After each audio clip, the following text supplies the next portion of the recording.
Welcome to the ArmaniTalks podcast. I'm your host, ArmaniTalks. In this podcast, I'm helping you level up your communication skills every Mondays, Wednesdays, and Fridays. If you're looking to improve your public speaking skills, creative writing, social skills, look no further. Every Mondays, Wednesdays, and Fridays, you'll be delivered a new video. So hit that subscribe right on below, hit that bell notification to stay updated. Today, we are back for part three of Unapologetic Truths with Strongman, LifeMathMoney. What's good, homie? I'm well, Arman. How are you? Doing good as usual, my friend. You know what's really good about this little series we have going on? The friendship that we have is one of those friendships where we connect with each other every now and then. Anytime you need something, I got you. Anytime I need something, you got me. But we don't have to talk every single day. So when we record these episodes, it feels like I'm catching up with you, which gives us a lot of unique topics to talk about. I've been having a lot of fun doing these. What about you? Likewise, Arman.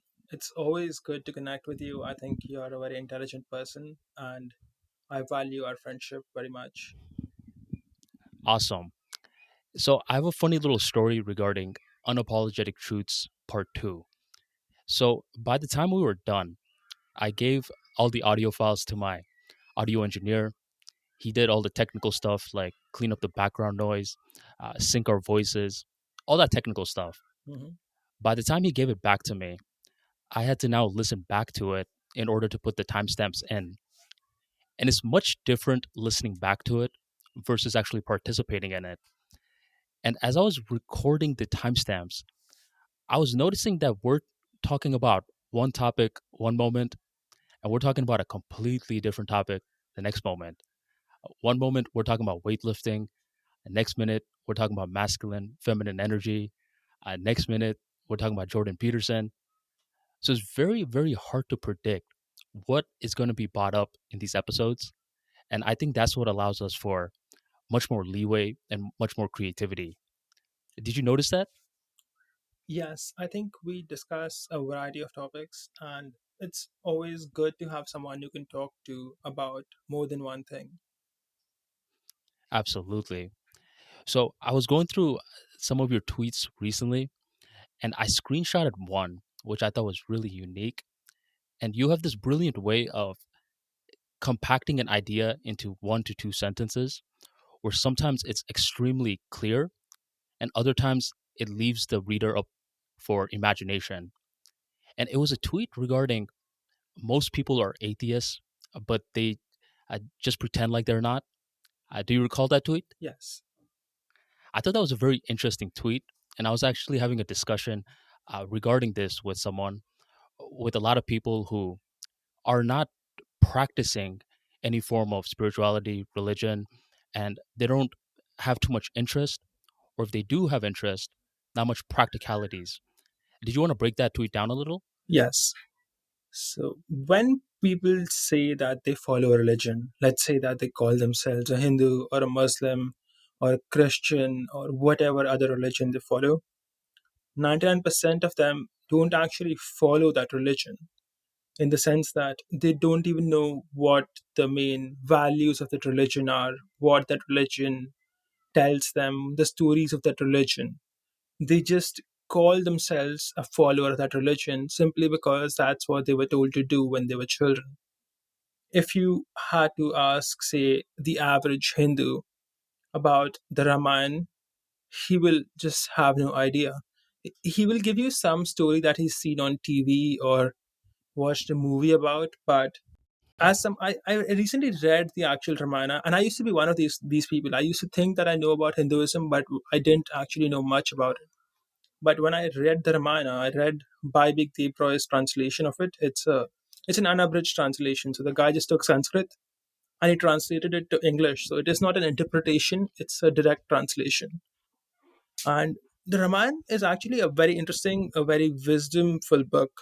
It has a lot of red pill truths that are extremely controversial to say today. For example, a sage tells Ram that women's love is extremely fleeting, that they are quick to follow people who are in prosperity, but when the prosperity goes away, women will just leave you. And that is Hmm. something that people don't really know about Hinduism. Like, they don't really know the real truths, the real wisdom behind it. They just call themselves a follower of that religion. It's like it's like someone who can't even lift 50, 60 kg saying that he's strong. Like, that doesn't, you're just saying it, like, you're not actually it. I, I think a lot of people are atheists in the sense that they don't really believe in a god or a religion. They just think they do because just because you say something does not make it true. If I say I'm a trillionaire and I keep saying it to everybody, it doesn't mean I'm actually a trillionaire. It's a lot like that. People will, they just like to pretend that they are religious, or they like to pretend that they follow a religion. They like to pretend they believe in God, but they don't actually do it. They don't follow it in any way. If you take a lot of women in the West, for example, the Western society has a lot of promiscuity. A lot of these people will call themselves Christian. And if you actually read the Bible, it's completely against promiscuity. So, how can you both be a Christian and be promiscuous? You can't. You can be either or. So, if you are promiscuous and then you say you're Christian, you're just pretending to be a Christian. You're not actually a Christian, or even or Muslim or a Hindu or whatever. So people, they're just playing a make believe game. They pretend to follow the religion. They go to church or whatever they do. They go to the temple, but they aren't actually members of that religion because they don't even know what the religion is about. They just interpret it to be whatever is convenient to them. Right. And why do you think this pretending goes on for? Because wouldn't it be easier if they're just like, oh, I'm not anything, rather than putting on the charade? Do you think they're saying that there's something in order to fit into society? Or what do you think your interpretation is? I think a lot of it has to do with something that they have been repeating ever since childhood. So they believe it to be true, but they are not actually it. So, for example, if I start saying I'm a trillionaire and it's something I'm delusional enough to believe myself, but I am not actually a trillionaire. It's a lot. The situation is very similar. They are delusional enough to think that they are actually members of that religion, but they are actually not. So it's just a lack of knowledge. Gotcha. And yeah, I agree with that 100%, where there's a lot of individuals that are practicing, but they're very low key about it. They don't say it. And then there's another group that's very vocal, and they're like, look at me, look at me. And they're the farthest from practicing. And just to It give you an depends example, on the religion, actually. There are certain religions out there, and I don't want to name anybody, but some religions are very strict about converting other people. And in their religion, their books will actually say things like, you have to either convert or kill, and things of that sort. right. So, in for members of those religions, if they are being low key, then maybe they're not following their religion. Mm, I haven't fully formed my thoughts about this, but I remember a friend of mine telling me that terrorists believe that they are truly following their religion because a lot of the religious texts actually encourage those terrorist activities. And when people say that terrorists don't have a religion, they don't know what they're talking about because their book actually says that. and a lot of it does come down to interpretation. Where have you ever seen one of those situations where a very popular book nowadays, different people read it and different people get a completely different interpretation regarding it? And I think one of the things that you were bringing up earlier was the red pill, for example, where some people have a certain perception regarding the red pill, while another group have a completely disparate perception. And you're trying to align the two, like which one is right, which is wrong. Did you ever notice that where When something becomes extremely mainstream, people's perceptions regarding it and interpretations seem to follow completely different spectrums. Yes, but I think that that only applies to a small portion of the issues. As far as I've only read the Ramayana for now, but most of the knowledge in it is pretty clear. It is not completely up to interpretation. What happens is that people don't want to believe certain things, or they just don't want to follow a particular part of whatever the book says, and that's completely fine. Even I don't follow everything, and I have my disagreements with the book. But the interpretation thing is people just trying to cop out that they want to claim that they're following their book completely, but they're not. So they want to interpret it in a different way. For example, there are certain so Abrahamic religions, from what I know, aren't very favorable to homosexuality. They don't appreciate it, and some of them actually call for their deaths. And now you will have reinterpretations of those Abrahamic religions where being gay is suddenly okay, and it's people want to do something, and now they're reinterpreting the book, or they're basically trying to create a false idea that it's okay, just to say that, okay, yeah, I am both a follower of this religion, but I do something completely else that is, the book says it's wrong, but I do it anyway, and I interpret it in a way that the book is complicit with it, if you get me. Hmm. So they're rereading the book to their convenience. Now, in that case, if someone wants to do something that their book does not agree with, then they should just not follow the book, or just say that, okay, I'm only partially following it. I think people just want to, they just want to say that, okay, I am a complete member of XYZ religion or way of thinking, but I edited that way of thinking to fit me. Right.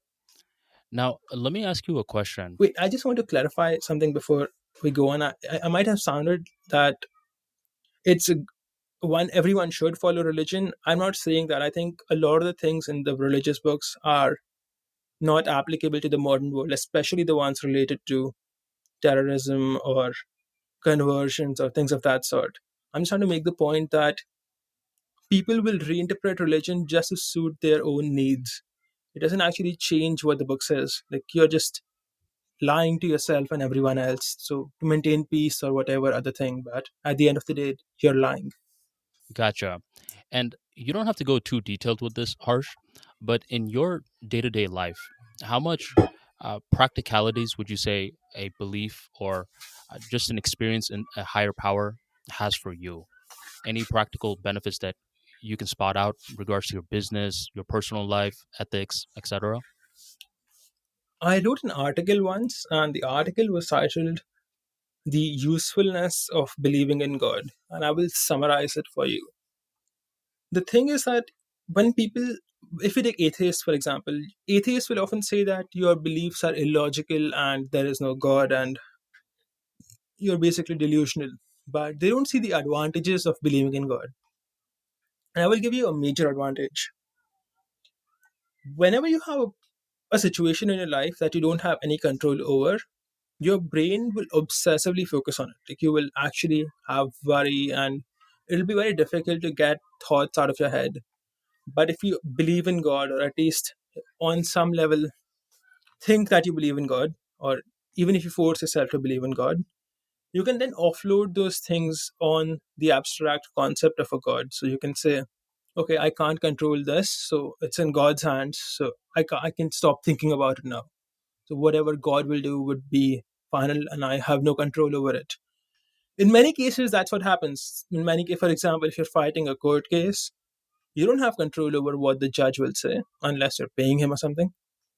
So in 99% of cases, you are just some guy, and you have no control over what third parties will do to you, or if you're in some situation, you don't have direct control over how that situation would turn out, and you don't want to constantly be worrying or thinking about it. So you can offload that event's responsibility to God. So you can say, okay, God will handle this for me, and then you can move on and focus on other things. If you're an atheist, you can't do that. Then you have to reason yourself out and Often that is not possible because we are not rational creatures, we are emotional creatures. So there is one advantage of believing in God right there. There are also certain other advantages. For example, have you ever been in a situation where you were so overwhelmed that you might have just given up, but your faith in God or whatever other supernatural thing kept you going? That happens to many people. 100%. For example, if someone's son or child dies and they're very depressed, people will often use God as an anchor to get themselves back into society and not go insane. And it's a very unique point that you just made because a couple of months back, I actually dropped a video on my YouTube channel called Public Speaking and Faith. And at first glance, when someone looks at that, they may be like, huh? What does public speaking and faith possibly have anything to do with one another? And for me personally, firsthand, I've seen a lot of people that were extremely confident start feeling terrified before speaking in front of 300, 400 people. And they were so scared to a point where you could see their knees trembling, where their mind, you could tell, was running, their eyes were darting all over the place, and they just didn't know what they were going to do. Now, in a situation like that, if you want to intellectually break it down on why you shouldn't be scared, good luck. Because your mind is racing so fast that under that level of fear, being extremely rational is going to create more problems than not because it's a cause and effect. You're going to be like, I shouldn't be scared for this reason, but I should be scared for this reason. But if I solve this, then a new problem presents itself. So the summary of that video was basically me saying that you need to be dependent in order to become independent. And what that basically means is that you need to give this power to something or just away. And as you give this power away, where you're not trying to hold on for every last bit of control, you surprisingly feel more bold. So I believe God starts to make a lot more practical sense, especially when you're under fear, when your heartbeat is racing extremely fast, your knees are buckling, and you're physiologically feeling something that intellect alone cannot solve. So that's just my personal experience with it, where I've seen the most fearful individuals just instantaneously with faith change their paradigm. And that spark of inspiration is all it took for them to get through a 10-minute speech. And now they surprise themselves. So for me, I mean, I definitely see practical benefits of it.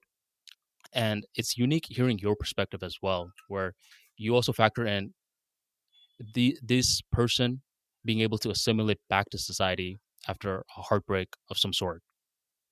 I think your example is very relevant here. Are you familiar with war cries? Often you will find that people have had in the past war cries like victory to the gods or in the name of God and things of that sort. And in Hmm. fearful situations, for example, if you are someone who has to pick up a spear and a shield and go to war and possibly die in it, you cannot reason yourself into being strong about it. You cannot say, okay, I'm outnumbered 10-1. I'm going to go to this fight and I'm going to die here. And if you are just a rational person, you don't believe in God or any others, you don't think that there's anyone watching over you, you will not have as much faith in yourself because rationally you will know that you're going to die here. But people who do believe in God, they have an upper hand here. They can say, okay, God will help me. I'm going to kill all these 10 people tomorrow. And you will probably be stronger. You will have more confidence simply because you were irrational. I don't think being rational all the time is an advantage. Sometimes you just have to be irrationally bold, especially when you're going to fail, so you can give it your best shot. Right. And to add on to that, I believe there's 100% a role for logic, and I believe there's also 100% a role for irrational faith, which allows you to create something. For example, the Wright brothers, what they were trying to do at that time is not logical by any means. However, the imagination portion of the human being is capable of synthesizing new ideas And imagination and faith, in my opinion, work hand in hand. They start to amplify one another. So the innovators are the individuals that dream big. And through that process of dreaming, you got to actually use some logic to now reverse engineer everything. So those people who try to pit logic strictly against faith and faith against logic, which is nowadays a very popular niche. I see it on YouTube all the time, where a lot of new age people are just choosing one side or the next. I believe they're missing the bigger picture.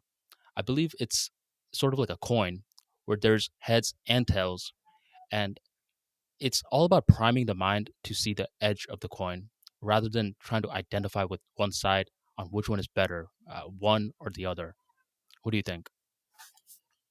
I think irrationality and rationality are both tools, and nobody is ever going to be 100% rational. There are times where being irrational has its uses. So I think that taking sides about it, see, unless, see, taking sides about it is a lot like saying hammer is the only tool to use and you should never use a wrench. Well, it really depends on what you are trying to do. Yes, and one of the examples I give is Harsh. Imagine that you're waiting in a bus stop. It's 2 a.m., it's dark, you're in a very, very dangerous neighborhood. No one's around you. As you're waiting and waiting and waiting, eventually a man in a black hoodie comes and he's holding onto a machete. And he comes to you and asks, which arm would you like to keep? The right arm or the left arm? In fear, you're going to be like, man, I want to keep both because it's ridiculous to just be like, oh, well, since I'm right handed, I just want to keep my right hand and forget my left hand, right? It's like both have a purpose and it's all about creating that synergy and understanding your balance. So I'm glad we were able to talk about that. And we already started off with a bang, which You know, allows me to transition. mhm. If you want to have, if you have any more additional points on that. I think it's the when you bring up Wright brothers, I find it very interesting how far society and technology has come in the past 100 years. About 100 years ago, we did not have something as simple as antibiotics. We didn't have internet that we are all using now. We didn't have phones. I don't even think we had proper TV. We didn't have TV 100 years ago. So 100 years ago, life was completely 100% different to what it is today. We maybe when were airplanes invented? I don't know the year, but I'm pretty sure that the commercial aircraft is more recent than 100 years ago. Just let me check. Right, Sure, brother. I think you're right as well. So the Wright brothers, their first flight happened on, I think, 1903, 1903. So about 100 years ago. The first commercial aircraft, let me check this.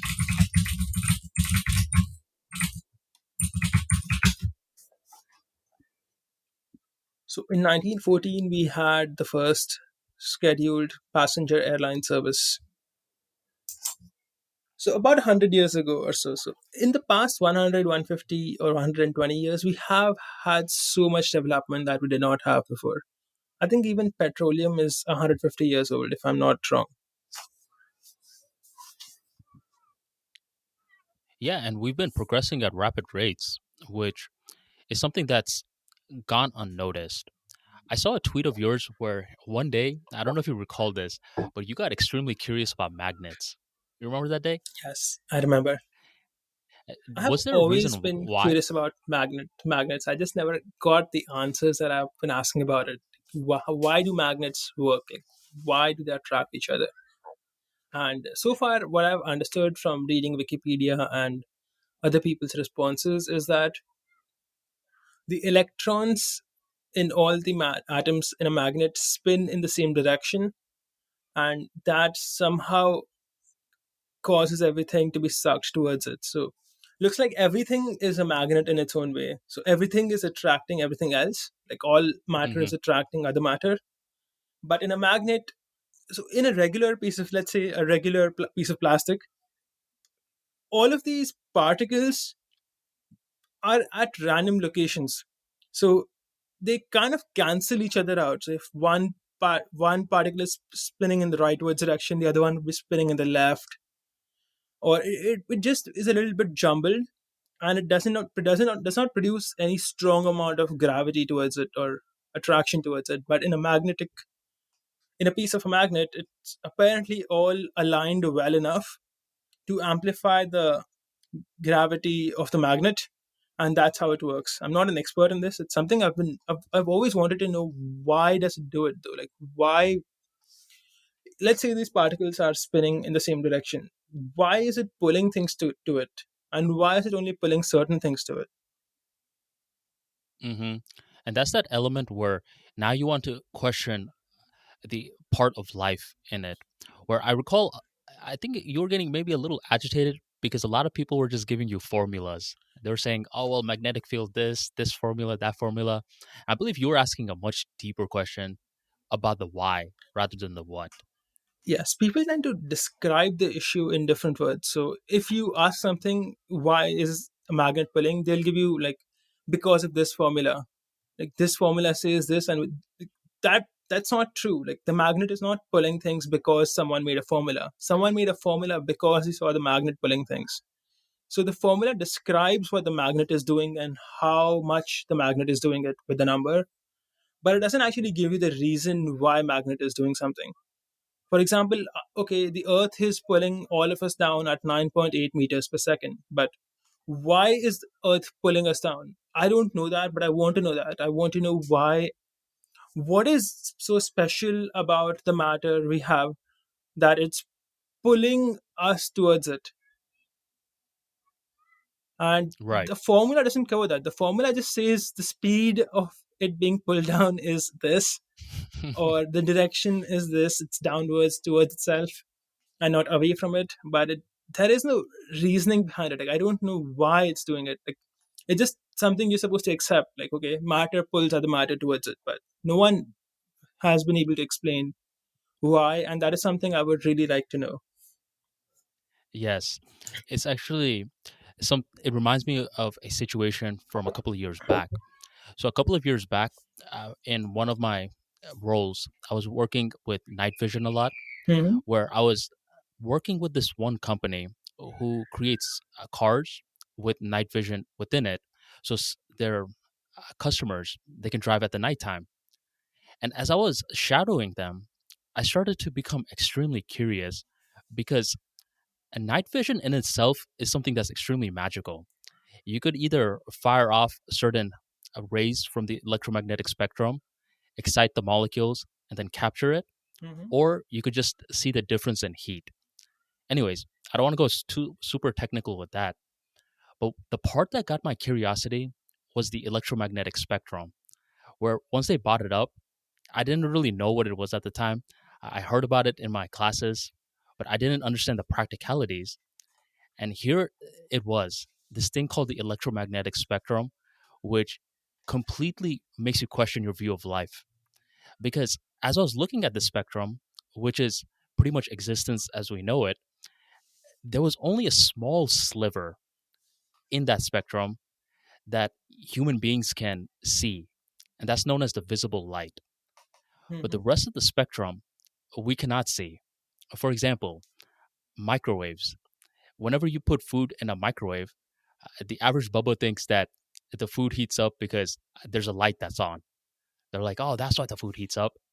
But no, there's a thing called a magnetron that's built in the microwave that once it starts spinning, it starts shooting out a thing called microwaves, which are a part of the electromagnetic spectrum.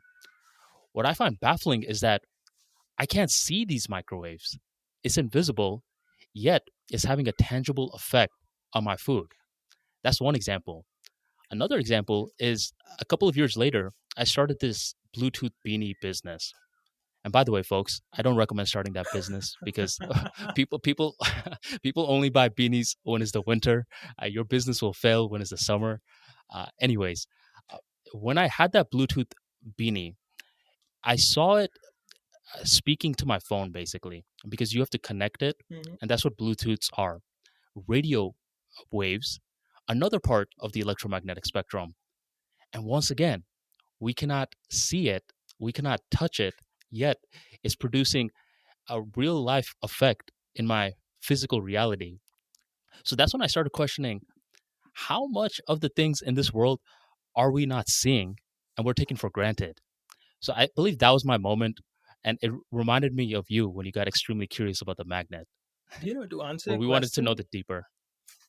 there's a lot of things that, as you said, are not visible to us because our eyes can only see a small portion of the spectrum. The visible spectrum is very small, and we only have three cones. If you, for example, I think bees can see ultraviolet light. Ultraviolet light is invisible to humans, of course. So when you see an ordinary flower, often these flowers will have beautiful patterns on them, but those patterns are only visible to ultraviolet light. So if you Google flowers in ultraviolet light, you will find that there are many plain looking flowers that actually have some beautiful pattern on it, but humans can't see it because we can't see ultraviolet light. But bees and some other insects can see it. So there are many things that we are in fact missing out of. And I think, do you are you aware that our skin can feel things that are much smaller than our eyes can see? So if there's like a grain of sand that's very, very small, you will be able to feel it on your finger, but you won't be able to see it. Our Hmm. vision is not as sharp as, say, a hawk. So even in that sense, we are quite limited. Our senses, that is, our sight, our sense of taste, our sense of feeling, our hearing, are all limited to certain spectrums. And there are many things that we can't see, we can't hear, we can't feel, maybe. For example, there are birds. Birds can feel the magnetic pull of the earth. That is, a bird, for example, if a bird has to fly north, it just knows which direction north is.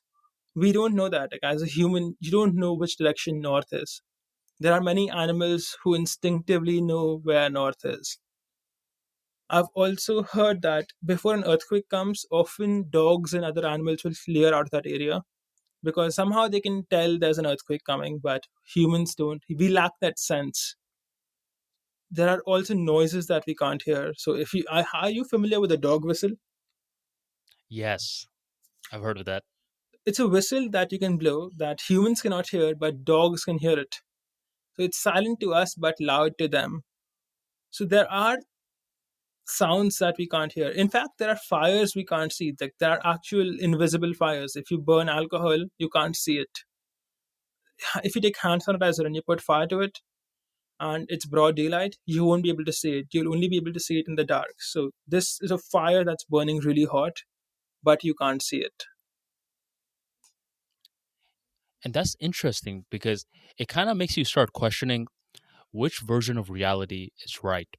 Because for us, since we're humans, we're immediately going to be like, our version is right. All these other entities, their version is a lower tier. But if you're one of those curious individuals, you want to sit on this question about which version of reality is right, because I believe that's the cheat code for curiosity. There is Some no people are, version of reality. I think there is only reality, and that is how we experience it. And any difference between reality and our version of it, it means our version is not right. So I don't think there are different versions of reality. There is only one reality, and then there are incorrect interpretations or partial.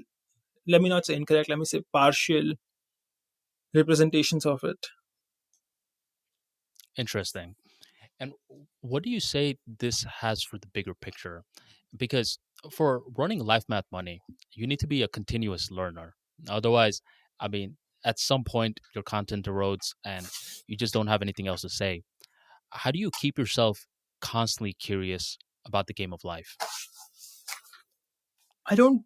I've never had to do anything special to be constantly curious. It's something that I was born with. I was always a very, very curious person ever since I was a kid. And over my life, I have had a lot of experience with business. dealing with people, experiencing new things. I've read a lot of books and I have learned enough and I continue to learn every day.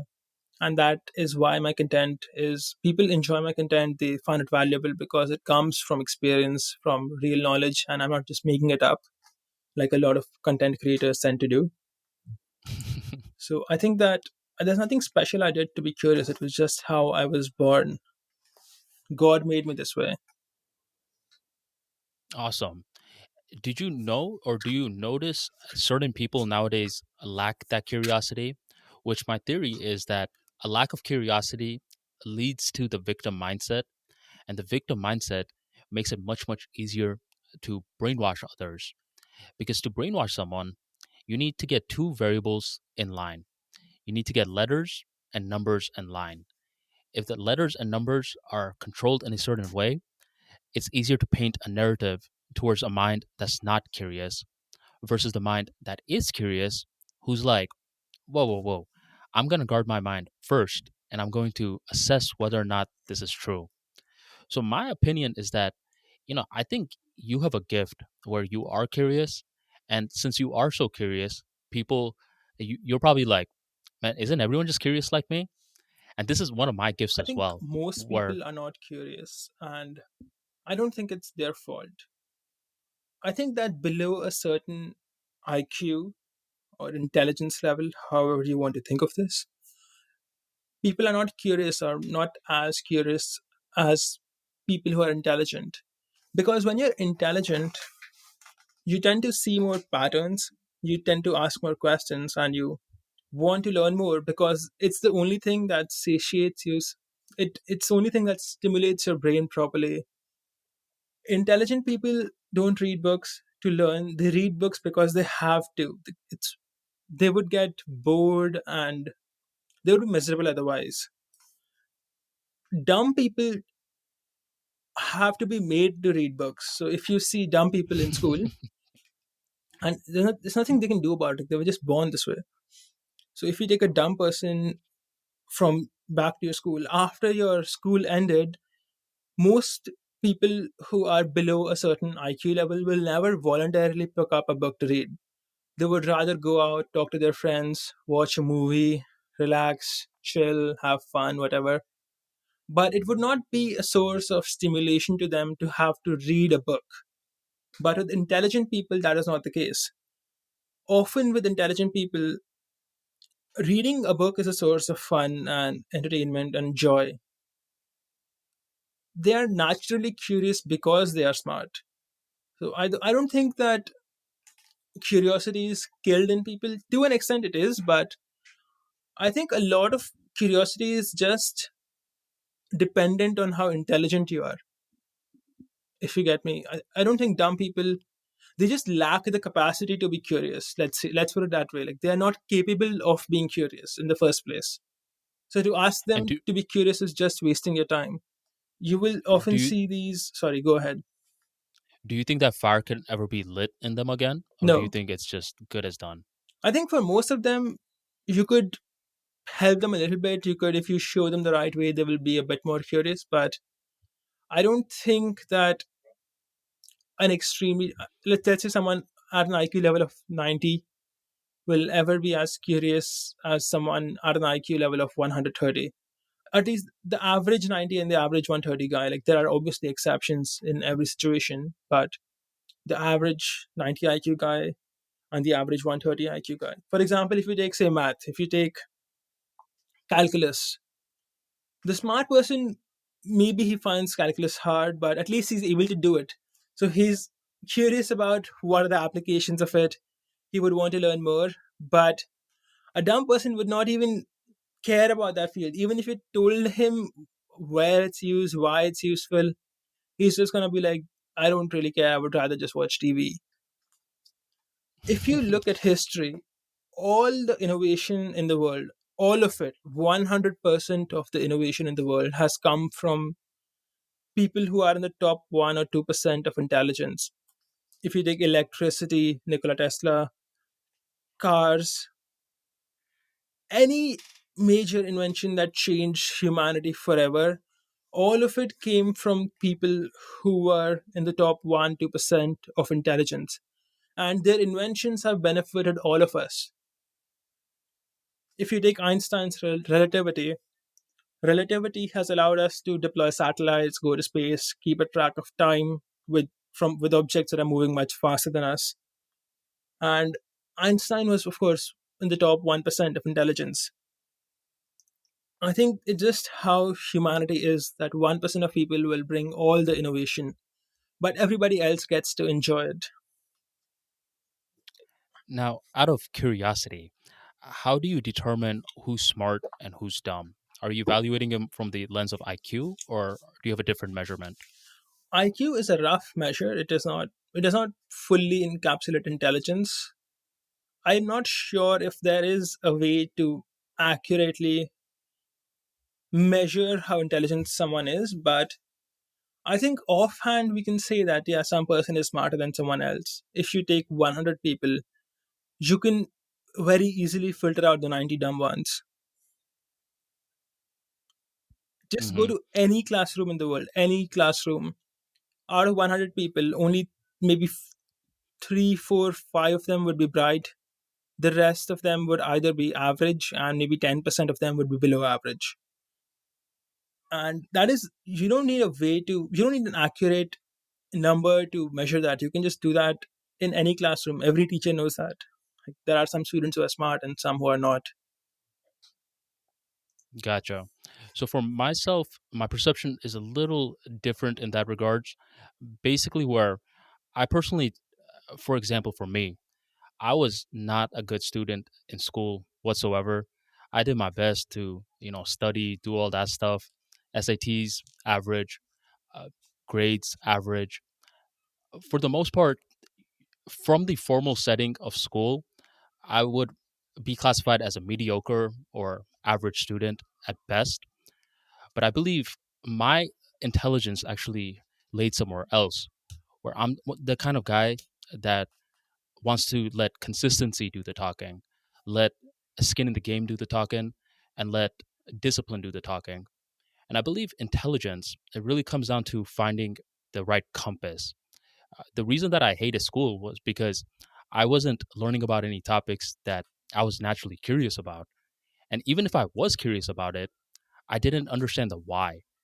Like nowadays, as an older version of myself, I actually go back and revisit the subjects I learned in school, such as history, such as biology, such as psychology, because nowadays I actually have data points to refer back to.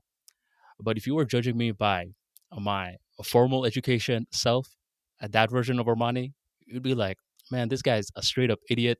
He's not going to do anything with his life. So, I mean, my perception regarding intelligence is that you got to find that right thing for you that you can do effortlessly, or you could see being effortless in the near future. I believe your gift is your ability to process information at rapid rates and generate unique insights that others cannot normally see. I believe my gift is the ability to think on my feet, the ability that I practice a lot, like storytelling skills and thinking on my feet. But my gift is not doing formal exams or anything like that. I personally still don't know my IQ score, No, I but just I want to believe. clarify, when I said the formal exam thing, I was just giving an example. I don't think the university and the study structure we have now, that is first grade to 10th grade, is conducive to intelligent people because it bores the crap out of them by being too slow. I just it's kind of a digression, so I'll talk about that later. But what I mean to say is that I was just giving an example. I don't think that being bad in school means that someone is dumb, Hmm. but I do think that intelligence is the main factor of curiosity. Even though how well you do in school is not a good way to measure intelligence, because a lot of complete idiots also get good grades. A lot of smart people don't manage to get good grades, and there are more factors at play to intelligence than just an academic score. But intelligence is, in my opinion, still the primary attribute of a curious person. Absolutely. And I believe the two play off of one another as well, because the more you remain curious, the more intelligent that you're bound to become as well. I actually met this one elder lady, and I didn't meet her. She shot me a DM, and she read my book, A Level of Mentality, which, by the way, quick little promo, is currently out in Amazon and Gumroad. Links will be in the description box. And she hits me up, and she's like, "Young man, you helped me spark an insight that I didn't have for 15 plus years." I was like, "Huh? What insight was that?" And she was just like, "I stopped learning." And that's why I've just been so low energy for the last couple of years. But since reading, I believe, part six in your book about learning skills in a very systematic way, you lit that fire in me again. I want to be more curious. I feel younger already. And mind you, this is an elderly lady who's telling me that she's actually feeling more energy by being more curious. So, folks, if you're listening to this, the day you stop being curious, the day you stop learning, you will physically feel your energy levels plummet. So I actually don't know how people do it, man. I don't know how people think that they have all the answers. I think people just get used to their life. They work their job, they go home, they eat, they go to sleep, and they just don't have the intelligence, and sometimes they just don't have the time and attention to devote to learning. See, Absolutely. think of the regular person. Okay, like if you take the average person works a job, and statistics will show that he makes close to the median wage. This person will have a wife and 1.8 to 2 kids. Let's say 2 kids because 1.8 is a statistical thing. So this guy's day will often look like waking up in the morning, eating his breakfast, going to work, working for 8 hours a day, maybe conversing about sports or whatever, coming home, watching TV, maybe talking to his kids for a bit, talking to his wife, and going to sleep. And that's his life.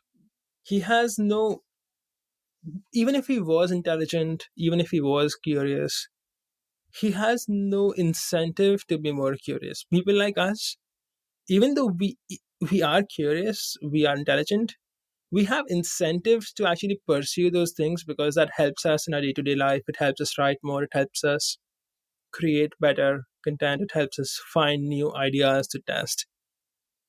But with many people, their life is already so settled and so unchanging and predictable that for them it just is something that they might do as a hobby, but it doesn't actually help them that much. Like their life would not change too much. Yes, because as entrepreneurs, I mean, when you think about it, you pretty much get paid to be curious because your job is to either find a need in the market or propose a new need, propose a new solution. So if you're not uh, growing daily or finding ways to keep on leveling up, then that's a huge red flag. And most likely, your business or whatever venture you're working on is eventually going to fail. There are two Yes. things that are vital to any good business. One is sales, and the second is R&D, research and development. If you can't sell, if you can't present yourself properly, if you cannot actually sell the product you're making or the service you want to sell, your company will die regardless of how good the product is. And if you will not invest in research and development, the company will die slowly. Like it will still die because the company will lose initiative to the competition, but it's going to be a slower death. And I think most people go through that slower death of having no research and development. But because that death is so slow, they don't really notice it happening. Would you say it's because research and development isn't something that's flashy and bold that people skip out on it? I think sometimes people are just lazy. Sometimes they, if you have to cut expenses, what is the place you can cut expenses at that will not produce short term problems? Research and development. It'll hurt the company in the long run, but over the short run, you will be fine. So, people, when they are facing a cash flow crunch, the first department to see cuts would be research, development, future products, and things of that sort. Got it. Speaking of business, one big factor of the Life Math Money business is the blog, which has great content on it, by the way. If you guys haven't checked out Life Math Money's blog, be sure to check it out. And as I'm looking at it right now, I noticed your last post was regarding how to get over a breakup. And I thought we could talk about that because one question that I get from a lot of male followers is regarding the breakup, where they have zero clue on how to deal with it. And just a quick little story, Harsh, before we Mhm. get started on this topic. So I would say around 2018, when I was first launching the ArmaniTalks account, there was this one guy who shoots me a DM and he's like, "Man, I'm in this toxic relationship. I don't know what to do. Why am I staying even though I logically know I should be leaving?" And before I was about to answer him in that DM, I was like, "Come back in 30 minutes because I have 19 reasons why as to why you stay." So he's like, "Okay." So I end up writing this thread on a Twitter called, I forgot the exact name, the reasons you stay in a toxic relationship. And it ended up resonating with a lot of people. I sent this thread to this gentleman, and he's like, "Oh, wow, I could spot 6 reasons why right here." So I decided that I was going to turn that thread into a blog post, and I thought that was about it. Well, as more time started to go on by, Google somehow found it, and Google started to rank me for a keyword that I wasn't intending. And the keyword was, "Why can I not leave my toxic boyfriend?" So suddenly, all these girl followers started to find me, and they started to DM me like, "Armani, why can't I leave my toxic boyfriend?" I was like, "Man, why are you asking me?" You need to And start they're a like, consultation program, like $100 for 20 minutes. "That's what I should do because I'm giving advice to these people." And then uh, it was kind of cool because it introduced the Armani Talks brand to a new audience. But what I came to find out was that a lot of this advice post breakup and even during the toxic relationship, people have zero clue about. So I believe your last blog post is something that we could discuss right now. Did you just want to give a quick little summary regarding it and the inspiration behind it?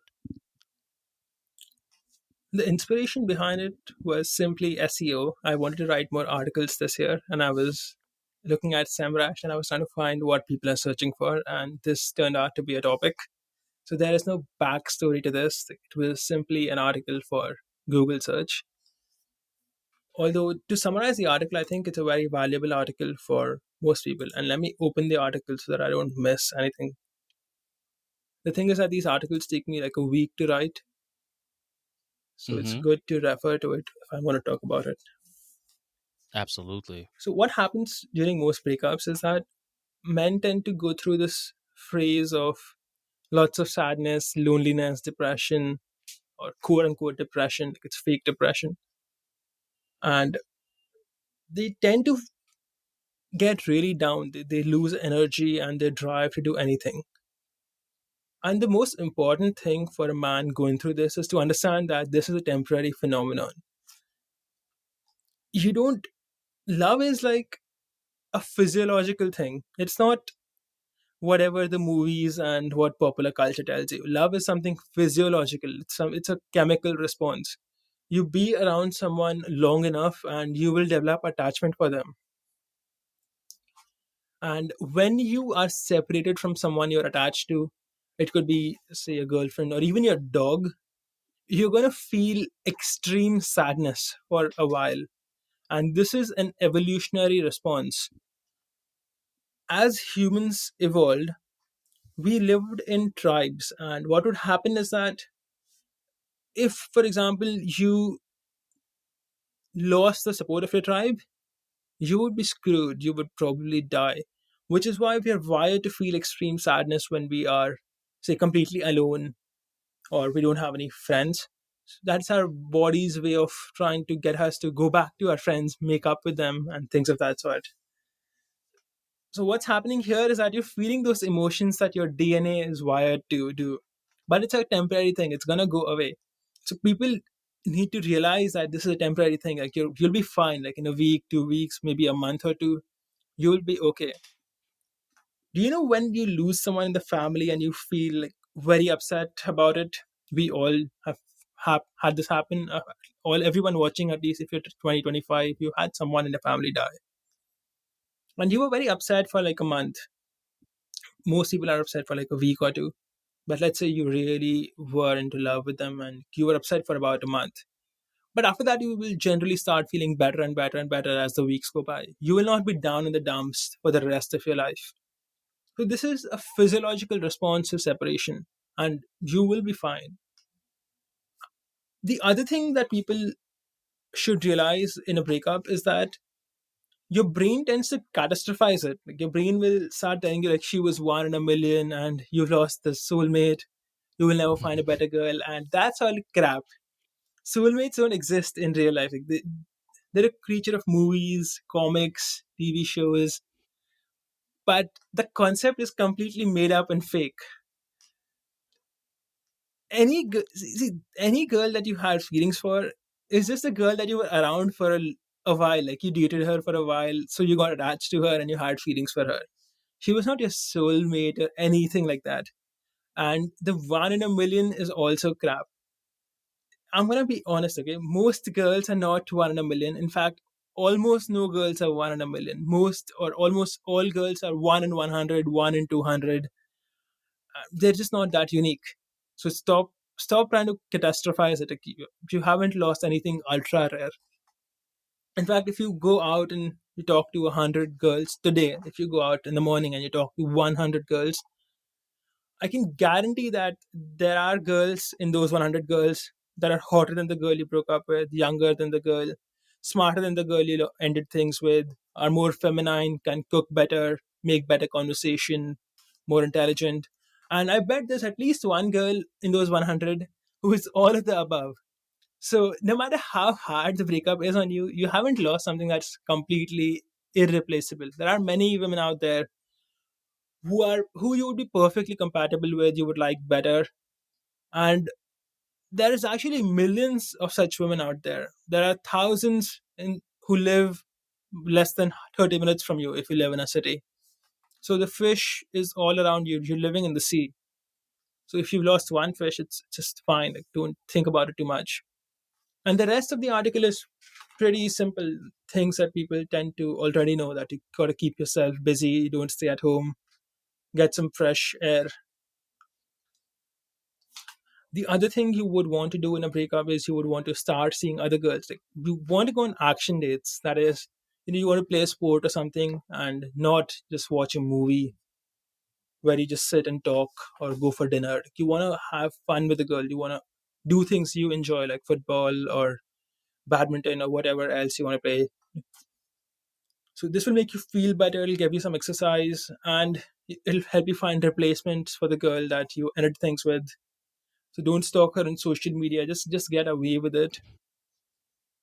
Don't start drinking. Don't use drugs. Just don't do it. Like let that. See, you will be upset for some time, and you just have to accept it. Like if you were not, if you did not have emotions, you would not be a human. And these emotions are temporary. Just go through it. Like don't look for shortcuts.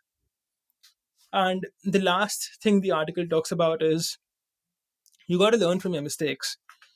Whatever reason, why did you break up with this girl? You need to figure out what went wrong. Maybe the girl was crap. Let's say you picked the wrong type of woman. So now you know what to look out for. You got to learn from your mistakes so you don't repeat them. Maybe you were just being too overwhelming on the girl. Maybe you were just there for her all the time. And we all know that women are not very rational. If a guy is there for her, the girl is going to think this guy is a pussy. And she's going to be turned off by it.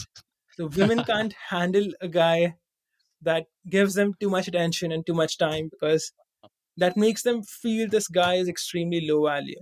So you gotta hold frame and actually understand that women want a challenge. They don't want some guy who is sassy and looking for them all the time. Like they don't want a soy boy. Like even the fattest feminist does not want a soy boy.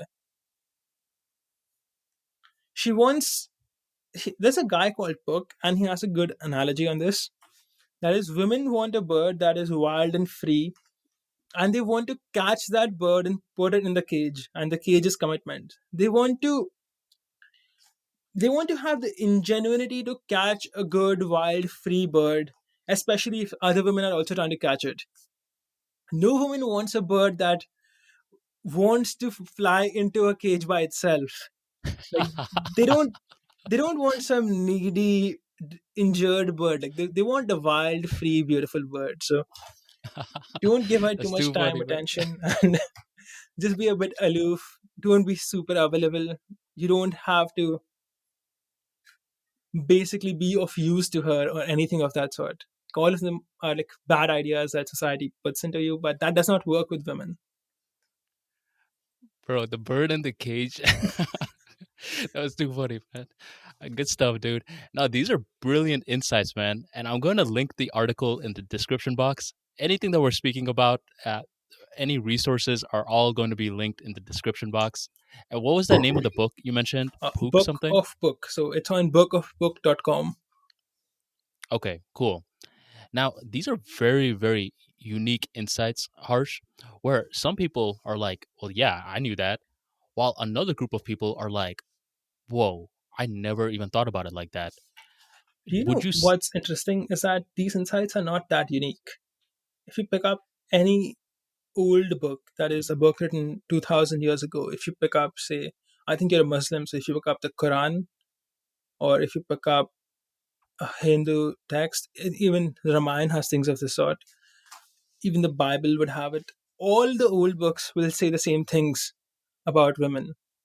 It's only that in the past 30, 40, 50 years, we have had this feminism thing, and since people don't read, they have no idea what the past books have said, what the wisdom of their own ancestors has told them, which is why they think that these are something completely new and why they've never heard about it before. But these ideas used to be mainstream before.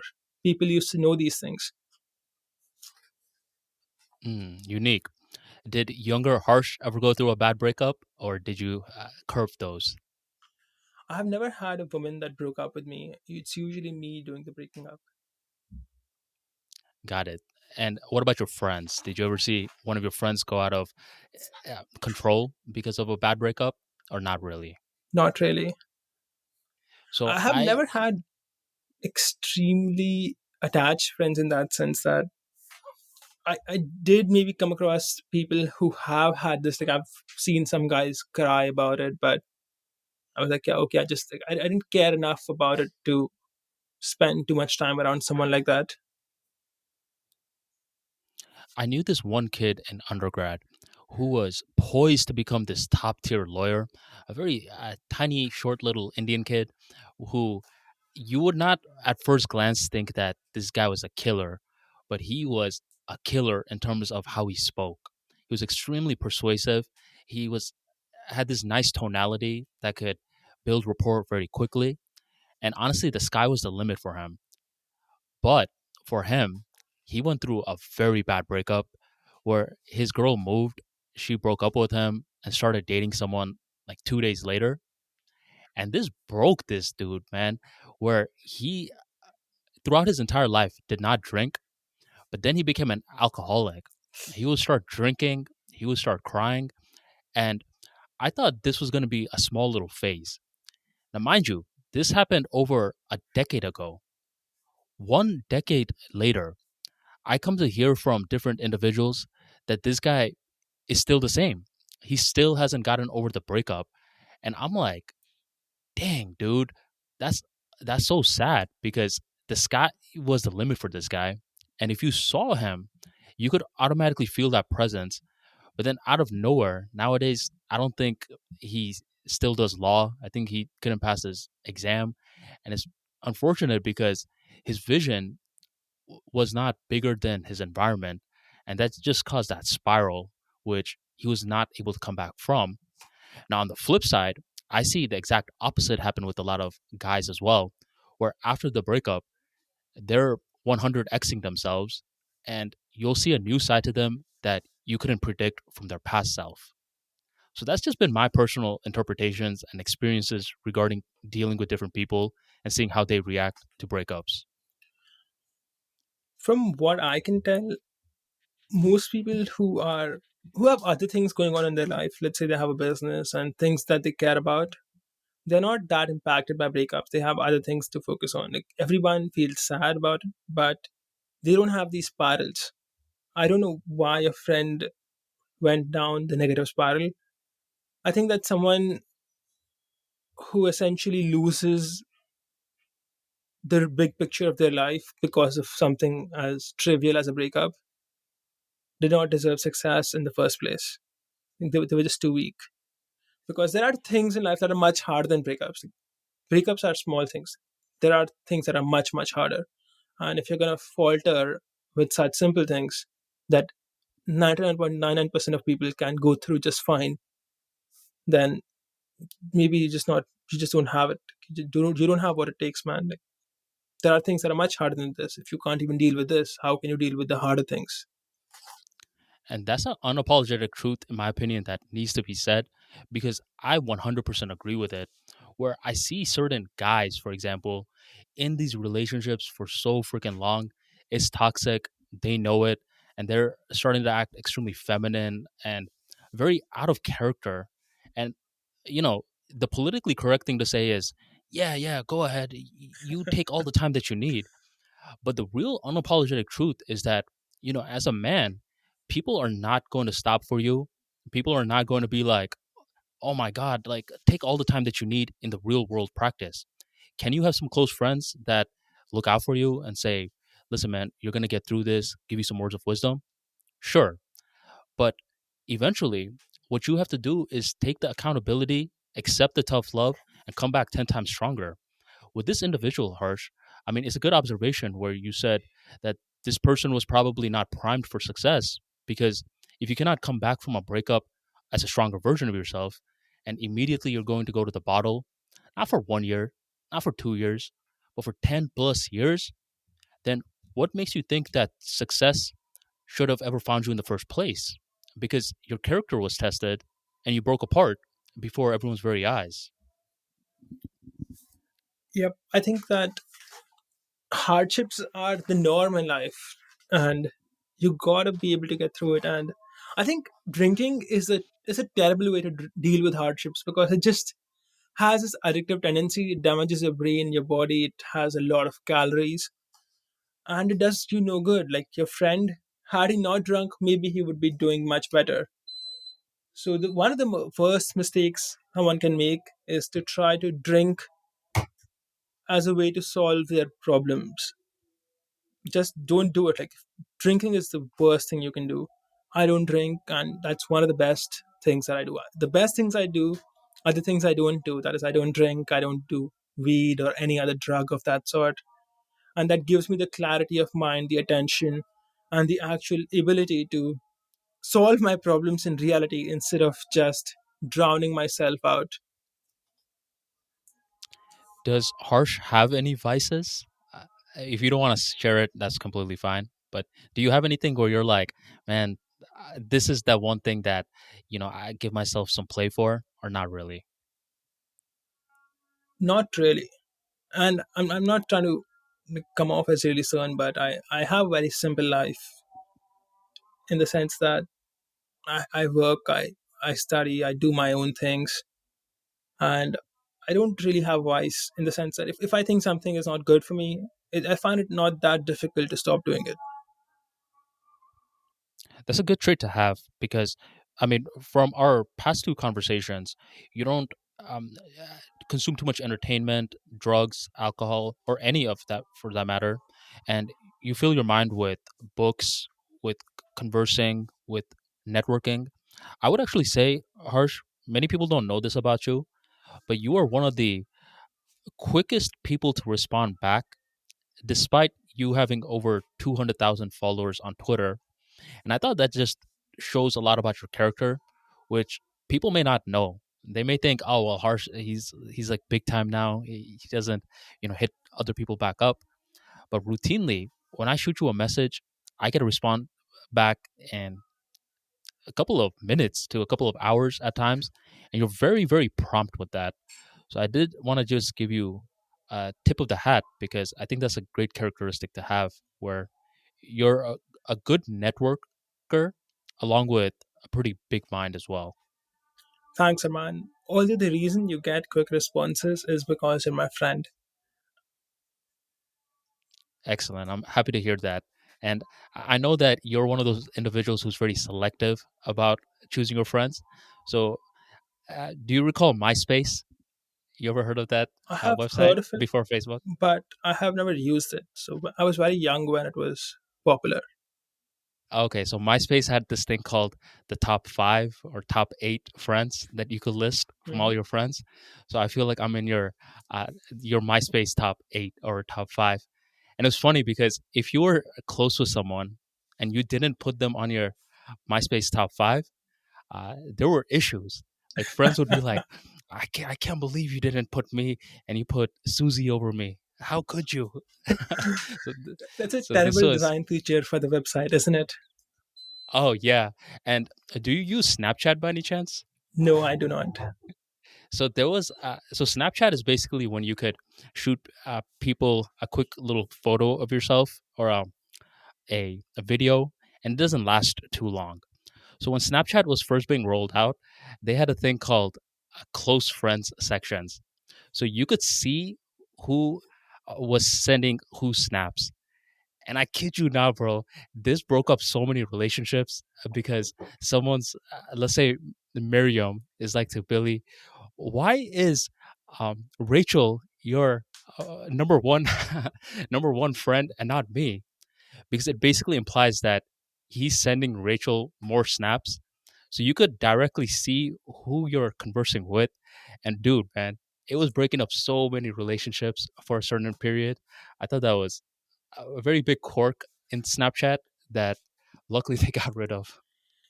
Well, that's a design flaw in Snapchat, but it also goes to show how degenerate society has become, hasn't it? Absolutely, dude. I mean, you'll see so many different people doing what they weren't supposed to be doing, and it's just the receipts are there basically. Do you predominantly use Twitter for personal use or any other social media for personal use, or is it mainly business? I don't have a single account in any social media platform that is for personal use. The last time I had a personal use account was Facebook, and I deleted that 6 or 7 years ago in 2015, I think. And even then, I had barely used it for years, so deleting it was just a formality. I barely ever used any social media for personal use. I just did not care about it enough. I only started using Twitter because of Mike Cernovich and Wall Street Playboys, and I had my own blog and I wanted to promote it, and I had seen these other people use Twitter to get readers, and that's how I started Twitter. And of course, now that I'm in this business, I also have accounts on other social media, but personally use, no, I have never done it. Got it. So nowadays it's predominantly for business. Uh, Do you? I don't want to name drop, so let me just give him. I know you follow him. Actually, I'll go ahead and name drop and even shoot him a little shout out in the description box. Kyle Trouble. Does that name come up to mind? Oh yeah, pretty cool guy. I like him. Awesome guy. And, you know, when I was first starting Twitter, I saw him bringing up the whole concept of social media addiction. And I thought that was a surreal concept because around the same time, another account that you follow, Victor Pride, was bringing up from his blog social media addiction and those sort of concepts and how social media can not only influence your mind, but influence your body as well. And around 2018, those were the two main people that were speaking about it that I thought was very insightful. Because if you think about it, our generation is sort of like the guinea pig era for social media. There's not 60 years worth of data to reference. We are the data. Do you have any brush with social media addiction or know anyone that had it? For a while, I got decently addicted to Twitter. So when I was building LifeMathMoney's account, I would tweet 10 times a day, 15 times a day. And that would mean I would be checking Twitter every 20, 30, 40 minutes. And Twitter has this thing that you get a lot of dopamine hits very quickly.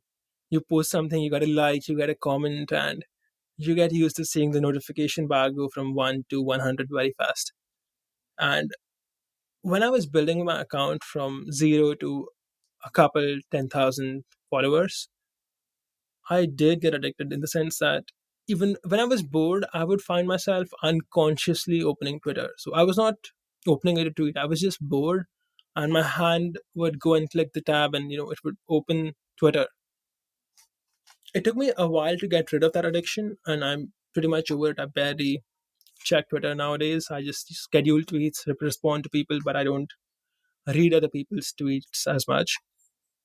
But I have had some experience with being addicted to Twitter. But I would not say it was a negative addiction in the sense that Twitter is a business for me now. It helps me bring readers, it helps me bring sales, it helps me find more people. And the Twitter addiction can essentially also be termed as a business addiction, which is not a bad thing. Hmm. So it's The one thing to be uh, addicted to something that causes you harm, and one thing to be addicted to something that improves your life. I think for me, since I was using Twitter for useful purposes, it was not a negative addiction, but it was still an addiction nonetheless.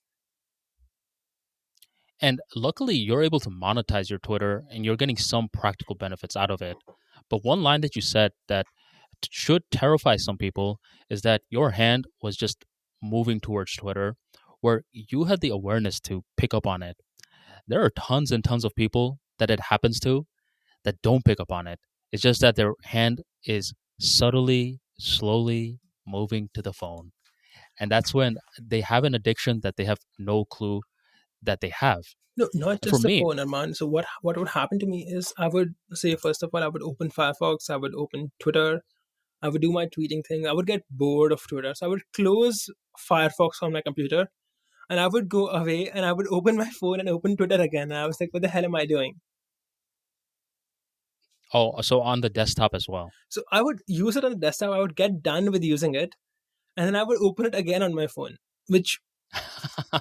which does not add up. It's just an unconscious response that I had just built in over so many months of using Twitter every 2 hours. Got it. And that's why some people just use it on the desktop and they deleted the app from their phone. I did that for a long time, but right now the Twitter app on the phone has features that the desktop version does not have. Like you can tweet audio with the app, you can make fleets and things of that sort. So the Twitter desktop app is not complete, which is why you're forced to use it on your phone. Although now I have figured out a workaround that is to have two phones. To have one Android phone that you use regularly and one Apple iPhone. And the Apple iPhone has a terrible user interface. So it's not something you would feel pleasant using it. The screen is too small. So you would just use it and get it done with. Very difficult to get addicted to a phone that you don't like. Got it. So you're doing some preparation work beforehand. The thing with social media, I would say, is that you honestly need to know yourself because what works for some people may not work for someone else. And what other people don't even consider a problem is a massive problem for someone else. When I was a little bit younger, there was a period when I was the vice president for my fraternity, the external vice president, which basically meant that I had to throw a lot of events and network with different people just to make sure that our fraternity was relevant. And one of the tools that was extremely big at the time with all the other peers that went to my campus was Facebook. So I had to manage this Facebook page. I had it connected to my personal account. And as some time started to go on by, I started to notice a lot of similar effects that you were describing, where you just get done using the tool and then you start using it again. And it's like, I wasn't even noticing when it was happening to me until a few months later, where I was thinking, huh, there's probably a small little issue. So just having that awareness planted the seed for the future. When I started the Armani Talks account, I purposefully do not follow too many people on Twitter. It's a very conscious decision because Twitter is very similar to what I used to do in Facebook statuses. And I understand the intent of a lot of social media companies where it's not a technology company only, it's a psychology slash sociology company as well. So I have a personal account for Twitter where, I probably hang with friends, but Armani Talks Twitter is strictly for creating. That's how I use my Twitter because I personally know myself. But on Instagram and YouTube, which is a completely different interface, I subscribe to a lot of channels. I follow a lot of people because I use those applications differently. So I personally believe that a big part of curbing social media addiction is not just hearing what Harsh and I are saying. It's also about looking in the mirror and being like, how well do I know myself? Would you agree with that or do you disagree with that? That curbing social media addiction requires a whole bunch of self awareness. I think it comes down to just deleting your accounts. Very Just to the just nip, point. nip the problem in the bud. Like, just delete your account. That's what I would say if you are dealing with the social media addiction. Just delete your account.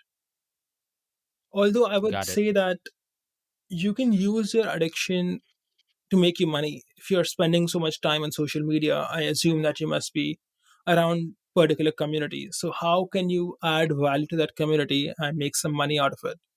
You should try to answer that question and try to monetize the time you're putting in into the social media thing.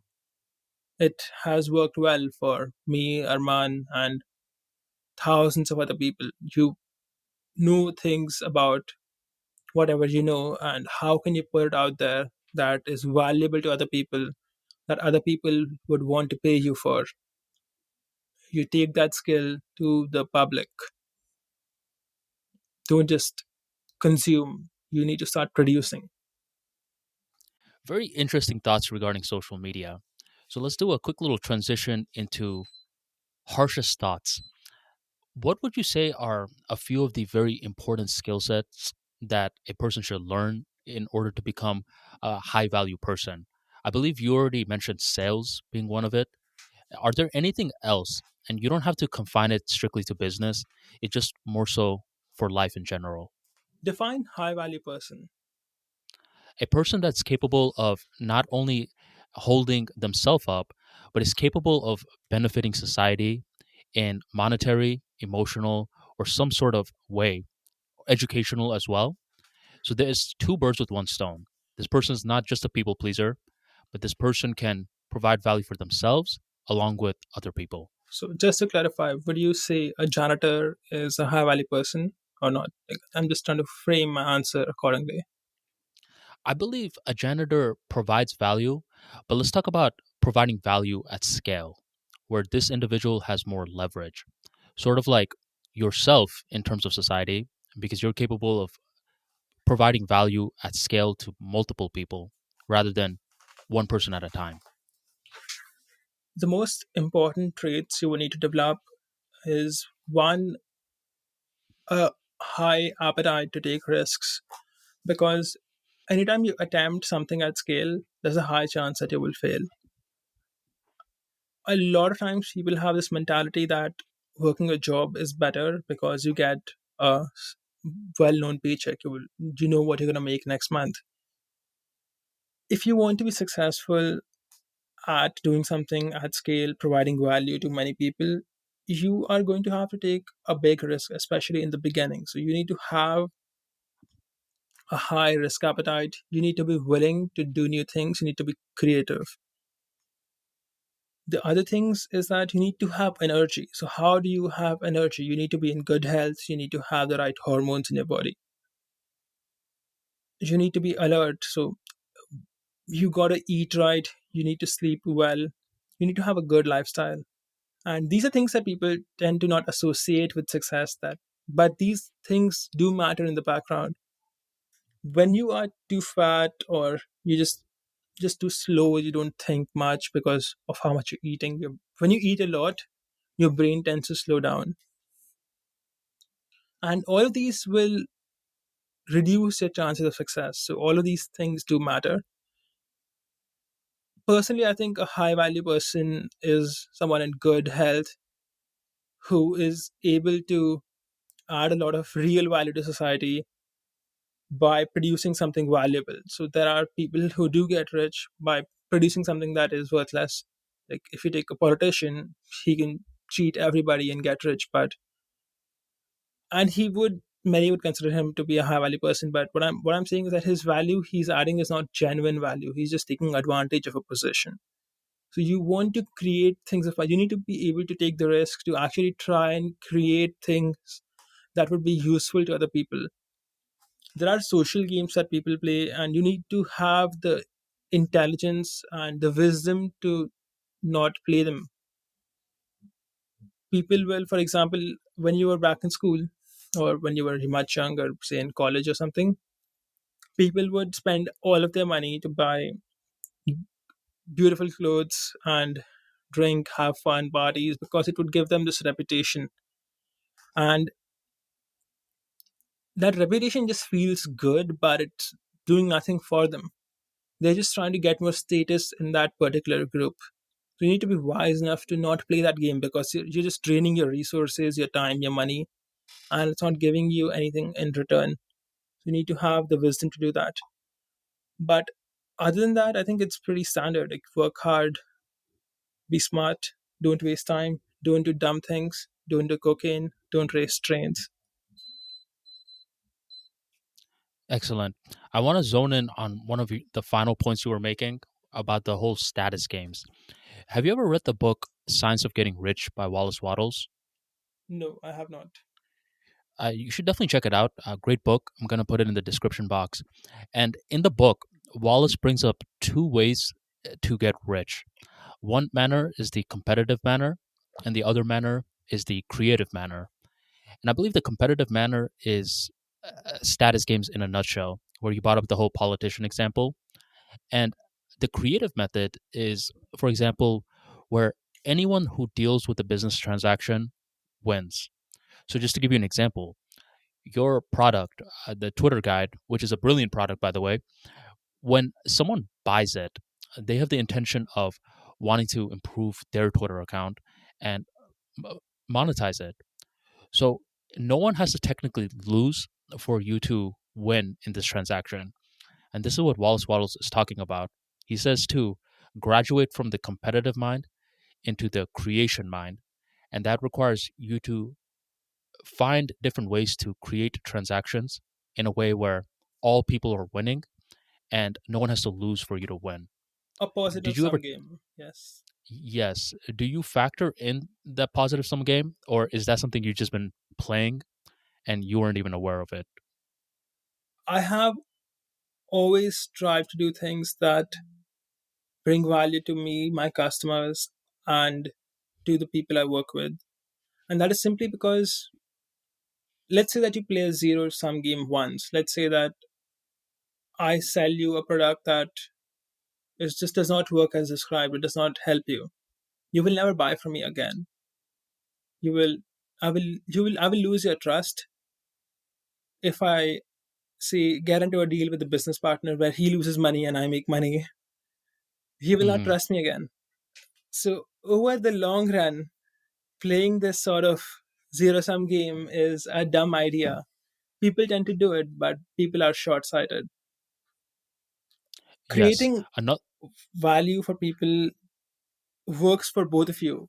It works for them because they got value. It works for you because this person now likes you more, he trusts you more, and is more likely to do more dealings with you. Yes. One of the other concepts he brings up is always give more use value than cash value. So back to the Twitter example. Let's say I desperately want to grow my Instagram account, and you're like, in an alternate world, unethical harsh. Let's just picture that for a second, where you're like, gee whiz, I just want to make money. So you try using your sales tactics to sell me a Twitter course for a guy that needs Instagram. Well, in this situation, you didn't give me proper use value. Uh, but on the real world that we live in, let's say I want to improve my Twitter and you give me the Twitter guide, you give me use value. things that I could actually use in a practical sense, then the byproduct of that is cash value, the money coming into your Gumroad account. So that's another unique formula that he gives where other people need to win for you to win, and then you can guarantee that anytime you're getting paid even $1, someone had to get that use value beforehand. And if you can set up your business in that way, then it just leads to increasing life rather than you having to look over your shoulder like, geez, oh, when are my skeletons going to be let out the closet? I have experience with dealing with someone like you mentioned. So there's a mutual fund guy I know. He sells mutual funds. He gets a commission. I trust you're aware of the business model. Yes. And every time I speak to him, he will pitch me some or the other mutual fund. And it's irrelevant whether the stock market is doing well or it's doing badly. His pitch is always that if the stock market is going down, we should invest in it because it's down and it'll go up. And if the stock market is up, it's at an all time high, then you should invest because it's going up. So he just wants to sell you the mutual fund. And eventually, I just got so tired of him that I stopped even picking up his calls. And I just don't trust him at all now. I just know that this guy is going to say whatever fills his pockets. Like, I would not trust him with anything. And that is what happens, when you try to just fleece people, or you just don't think about the value the other person is getting. You're not being honest with them. You're being dishonest. People people can sense that. If I was being dishonest on this podcast, people would know. Like, people are not idiots. And people who are consistently dishonest, they just develop this thing where nobody trusts them anymore, and they have no idea why. Like, they can't tell why because they are not self-aware enough. So they just think that they failed at business and they just lack something, when they just lack integrity, and people can tell they lack integrity. I'll give you Yes. And another. Go ahead. go ahead. No, you go ahead. Uh, You were going to think of an I'll give example? you another example of low integrity where people just don't realize it. I was about to do a business deal with somebody, and I saw them essentially pirating a book. So I asked him, why are you pirating it? Why Mm. aren't you buying it? And he was like, why should I pay them when I can get it for free? And realizing that, I just understood that this guy does not have basic integrity. He will not pay for something he wants to use. So I scrapped the deal, and I gave him a different reason. Of course, I did not tell him that I'm not doing this deal with you because I think you're a liar or I don't think you're an honest person. I gave him a different reason, but he will never know that his lack of integrity cost him business. And people who have low integrity, they're just never aware of it, but it is costing them a lot in the long run. People are not stupid. People can tell if someone is not honest and someone lacks integrity. People can tell that. We can all tell a sleazy salesman when we meet one. So these people who think they're being very smart by essentially cheating other people, they just don't go anywhere. Like, they're they'll always be below a certain level. To be wildly successful, you need to add value to others. Other people must want to be associated with you. Yeah, and these are examples of people that are chasing the cash value before the use value. They're asking questions like, how much am I going to make? Oh, yeah, I got to help someone in the process as well. And that's a secondary thought, which unfortunately plants the seeds for the destruction. And I want to give you a real life example of this, Harsh. So I wrote this one short story a while back on my email list called The Time That I Got Backstabbed on Twitter. And basically, this is when I had around 11,000 followers on Twitter. And there was this one guy who had around 85 followers or so. He DMs me, and he basically DMs me one of my tweets that he turned into this very nice graphic animation. And I thought that was a very generous thing to do. Just randomly out of the blue moon, he turned this tweet into art. And he's like, hey man, I'm a big fan of your work. If you ever need this service, feel free to let me know. I'll give you a discount. So I was like, I don't necessarily need this service, but what other services do you offer? And he eventually said that he also offers podcast editing. So I was about to launch a podcast at that time, and I thought that this guy would be perfect. I said that I'd give him a few of my tapes, see how he does, and we could start a long term partnership after that. Well, as a couple of days goes on by, there's this semi big account on Twitter that pretty much starts throwing shots at me. He's like, "Oh, Armani talks. He's a loser. He's not a good account to follow." Blah blah blah blah blah. And he keeps tagging my name. His main goal is to try to get me to block him, which I haven't blocked anyone yet, because I use it for selfish reasons. It makes me more creative. Anyways, this guy is over here tweeting at me nonstop, and the same guy that I was supposed to do the podcast dealing with is over here liking these tweets, over here putting laughing emojis to these tweets, and over here retweeting these tweets. And this idiot thinks that I don't see any of this because he probably thinks, oh, Armani probably blocked this account, but I didn't block it and I saw everything. The next day, this idiot DMs me and is like, hey, Armani, when do you plan to send me the audio files over? I was like, dude, I saw everything. You must be crazy if you think I'm going to work with you again. And he was shocked. Now, imagine how much money he cost himself simply by being a scumbag. If he didn't do what he did, and let's say he did a good job, I would have given him a shout out. His 85 followers could have grown more. He could have gotten more exposure. He could have signed more deals through that. But simply due to poor character traits in my eyes, he cost himself a deal. So that's just one of my personal stories regarding it. Have you ever gotten backstabbed like that? Not really, but generally, it's been my experience that it's almost always a bad idea to get into negative gossips about other people and actually partake in it. In the sense that if other people are criticizing somebody, you can just be silent, or you can just take yourself out of the conversation. You don't have to laugh at their jokes, agree with them, or criticize this person just to be a part of the conversation. That is almost always a bad idea, because word gets around, eventually, if not today, then tomorrow. There's no good reason to do it. You're not getting anything out of it. So if this guy, even if he did not like you, the he could, if he had just stayed silent, he would have had your business, but now he doesn't. Absolutely.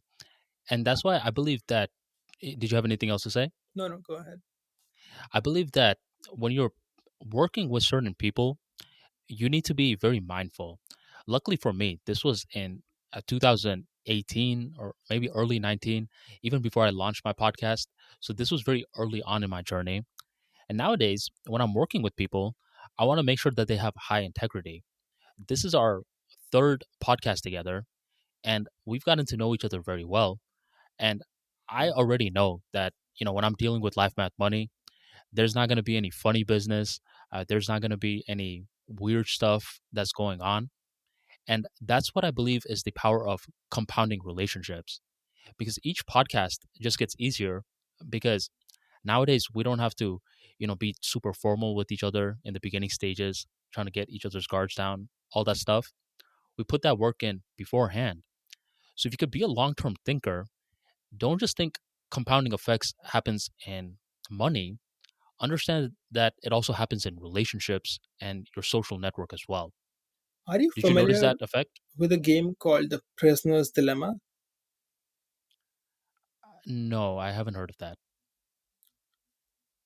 So I'll set the stage for this, and this is what you're talking about.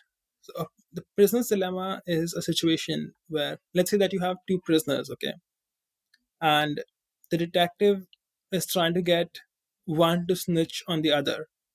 So currently, they have enough of a case that if none of them snitches, they will both get 1 year in prison. If both of them snitch, they will each get 2 years in prison. So, if, for example, what the detective is saying is that I currently have enough material to get you guys in prison for 1 year. But if you snitch on them, like if person A snitches on person B, then person B will get 3 years, and because you have snitched on them, I will let you go free. So if person B snitches, he will get no prison time, but person A will get 3 years. But if both of them snitch, they will each get 2 years. Are you getting? Are you able to follow what I said? Yes, I'm following the pattern of what Could you're you saying. summarize what you have understood, just so that the reader gets a recap? So basically, if one person snitches on the other person, their sentence is going to be lower than the uh, both people snitching at the same time.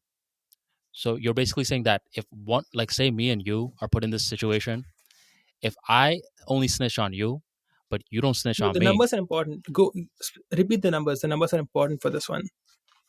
so let's say I snitch on you, but you don't snitch on me, we both get 1 year. No, if I snitch on you and you don't snitch on me, then you get 3 years and I get no years in prison because I've snitched on you. If none of us snitches, then we both get 1 year. The police does not have enough to catch us. If one of us snitches, then the person who snitched does not get any prison time. He gets basically rewarded for cooperating. And the person who gets snitched on, he gets to go to jail for 3 years instead of 1 year.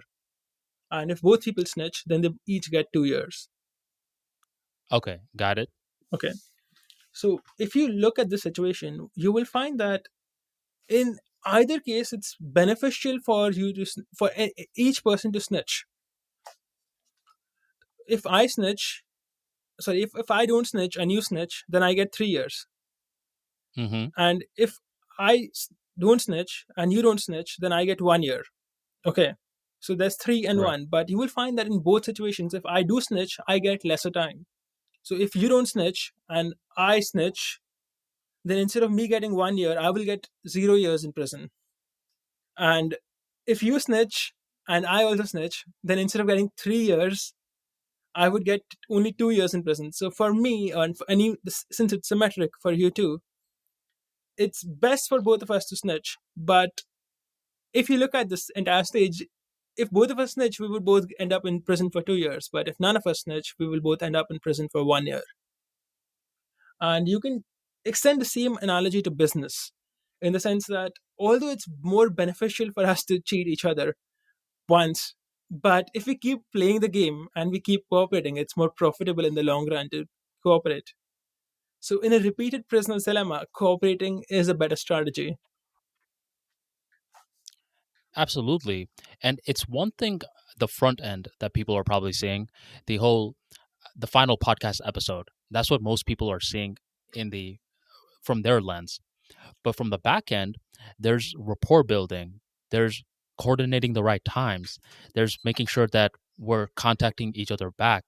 A lot of moving variables, which can take even more time if you're like, man, this Armani guy's a scumbag, or I'm like, man, this harsh guy, I got to watch out for him.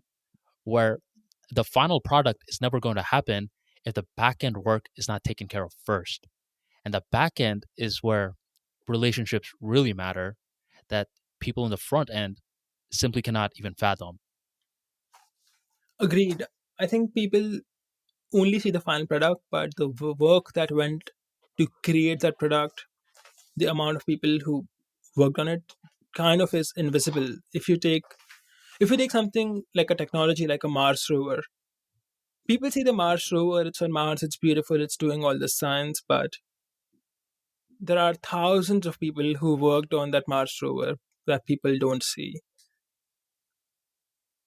Yes, it's very similar to the iceberg because we are capable of seeing 1/9 of the iceberg, and everything under that is submerged under the water.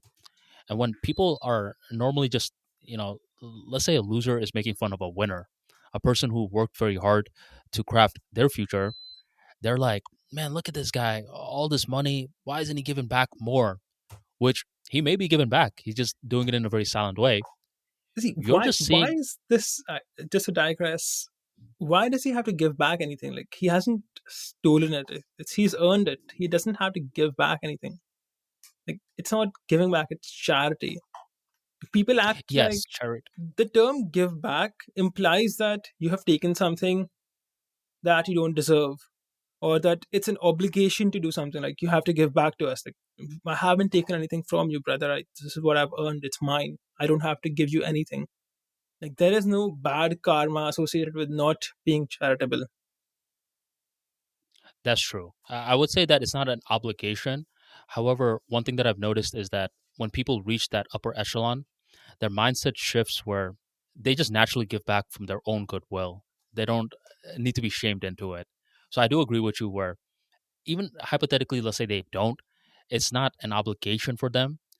But normally, like, a guy like you, for example, what you do on autopilot is seen as giving back. Where for you, a lot of the insights you post on LifeMathMoney are probably just common sense to you, but other people are like, "Oh my goodness, LifeMathMoney is such a giver because look at all this knowledge." So that's the one of the good things of crafting yourself into a high value person, where you just naturally give back without even noticing at times. But just to go back to that initial point, where a lot of individuals, and this is why I don't check Facebook that much anymore, where there's a lot of jealous individuals on Facebook that are always complaining about people ahead of them. I'm like, dude or dudette, you don't know what this person did in order to get to this level. It's like they automatically associate successful people as people that were given something, like Privilege. a, yeah, privileged. And that's a pretty toxic word to use around a successful person, because their fuel comes from their work ethic. Imagine if someone called you privileged, which I did see someone do that recently, and you clapped back at them. Do you recall that? Yes.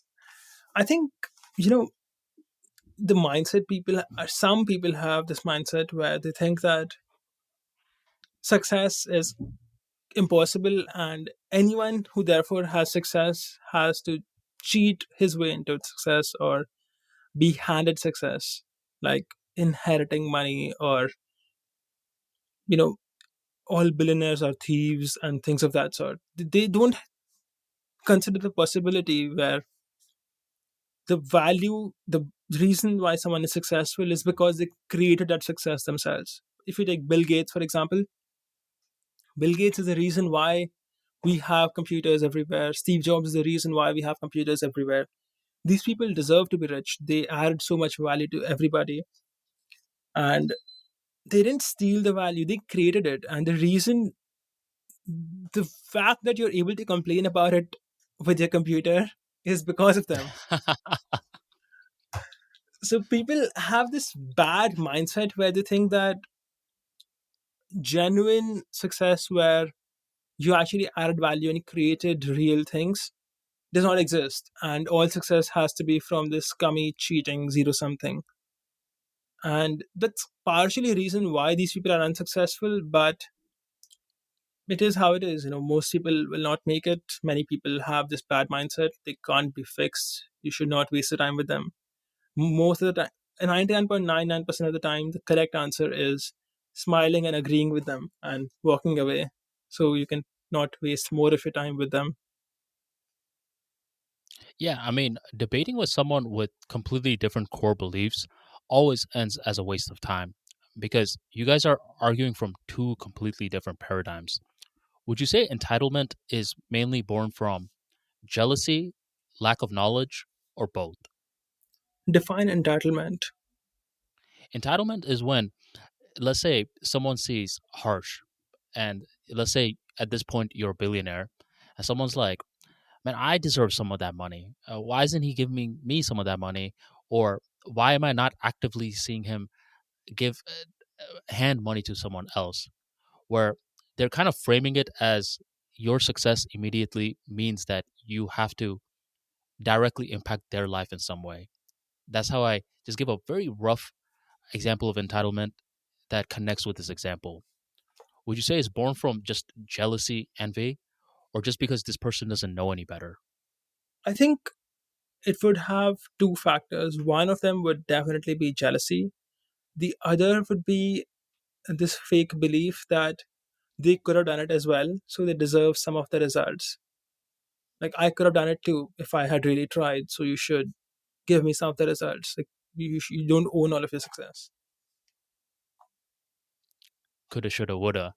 Did you ever have certain people within your circle, even though I know that you do associate with growth minded individuals, but people from your past, maybe even family members that started to resent you in any way due to you growing in life?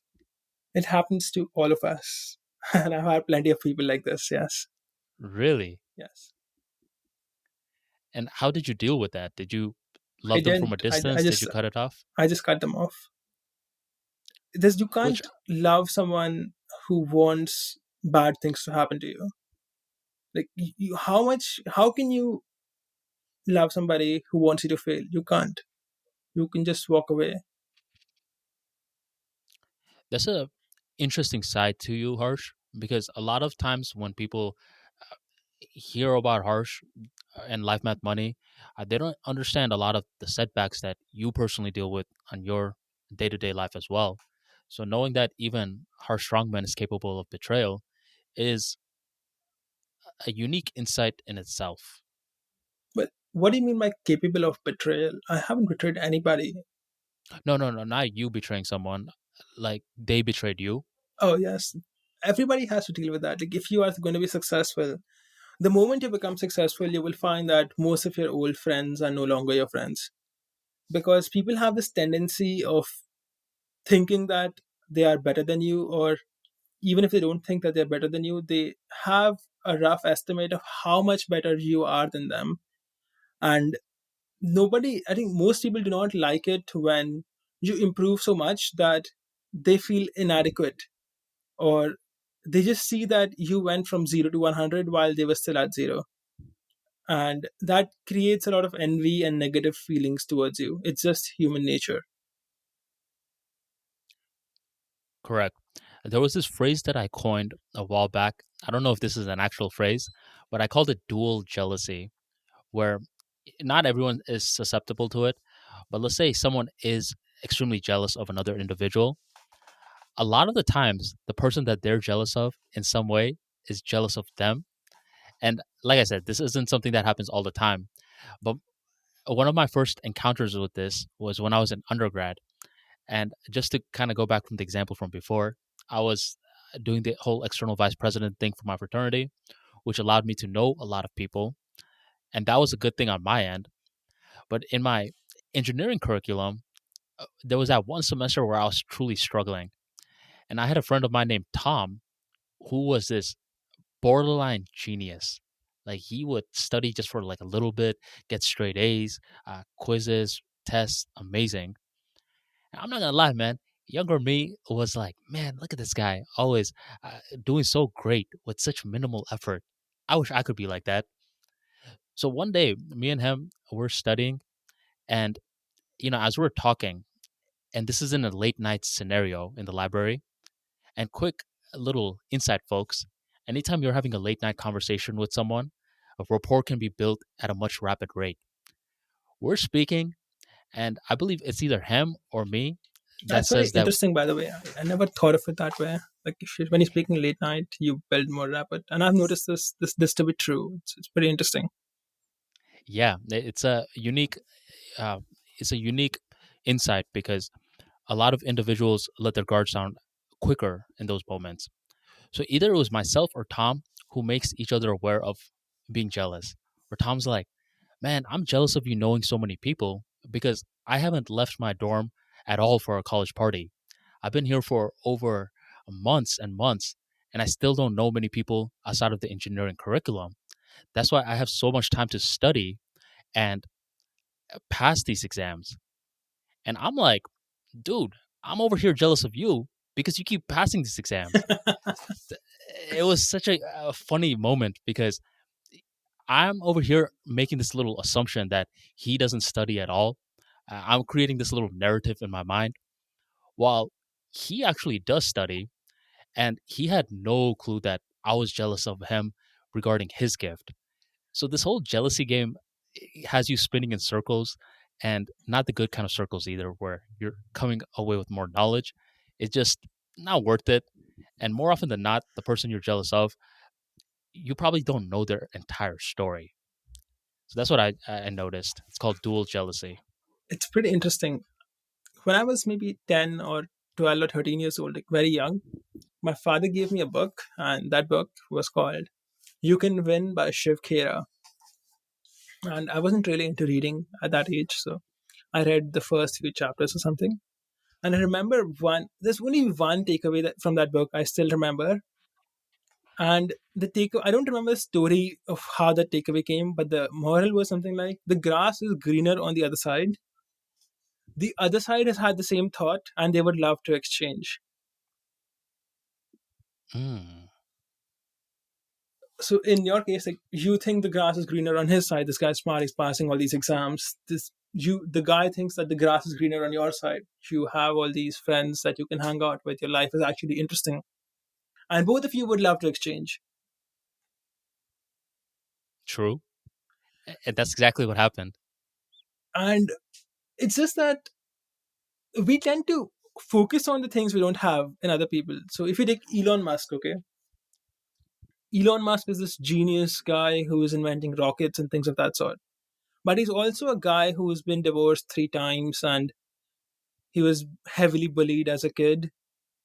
And when you look at the complete picture, maybe you would not want to switch places with him. But if you don't look at the complete picture, if you only look at the rockets and the cars, then you'd be like, yeah, okay, this guy's life is awesome. I want to switch places right away.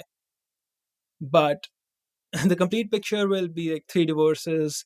So essentially, not a good personal life. I presume, I do not know Elon Musk, but just from this, I presume it's not a fun life. Probably a lot of stress from work, and the whole getting beat up as a kid across his schooling thing. So, given complete picture, I think many people who would instantly switch with him would decline. The grass is greener on the places you only notice the places where the grass is greener on their side and not green on your side. You don't notice the parts where the grass on your side is also green. That's correct. And I have two laws as to why this is. The first one is what I call the science of jealousy.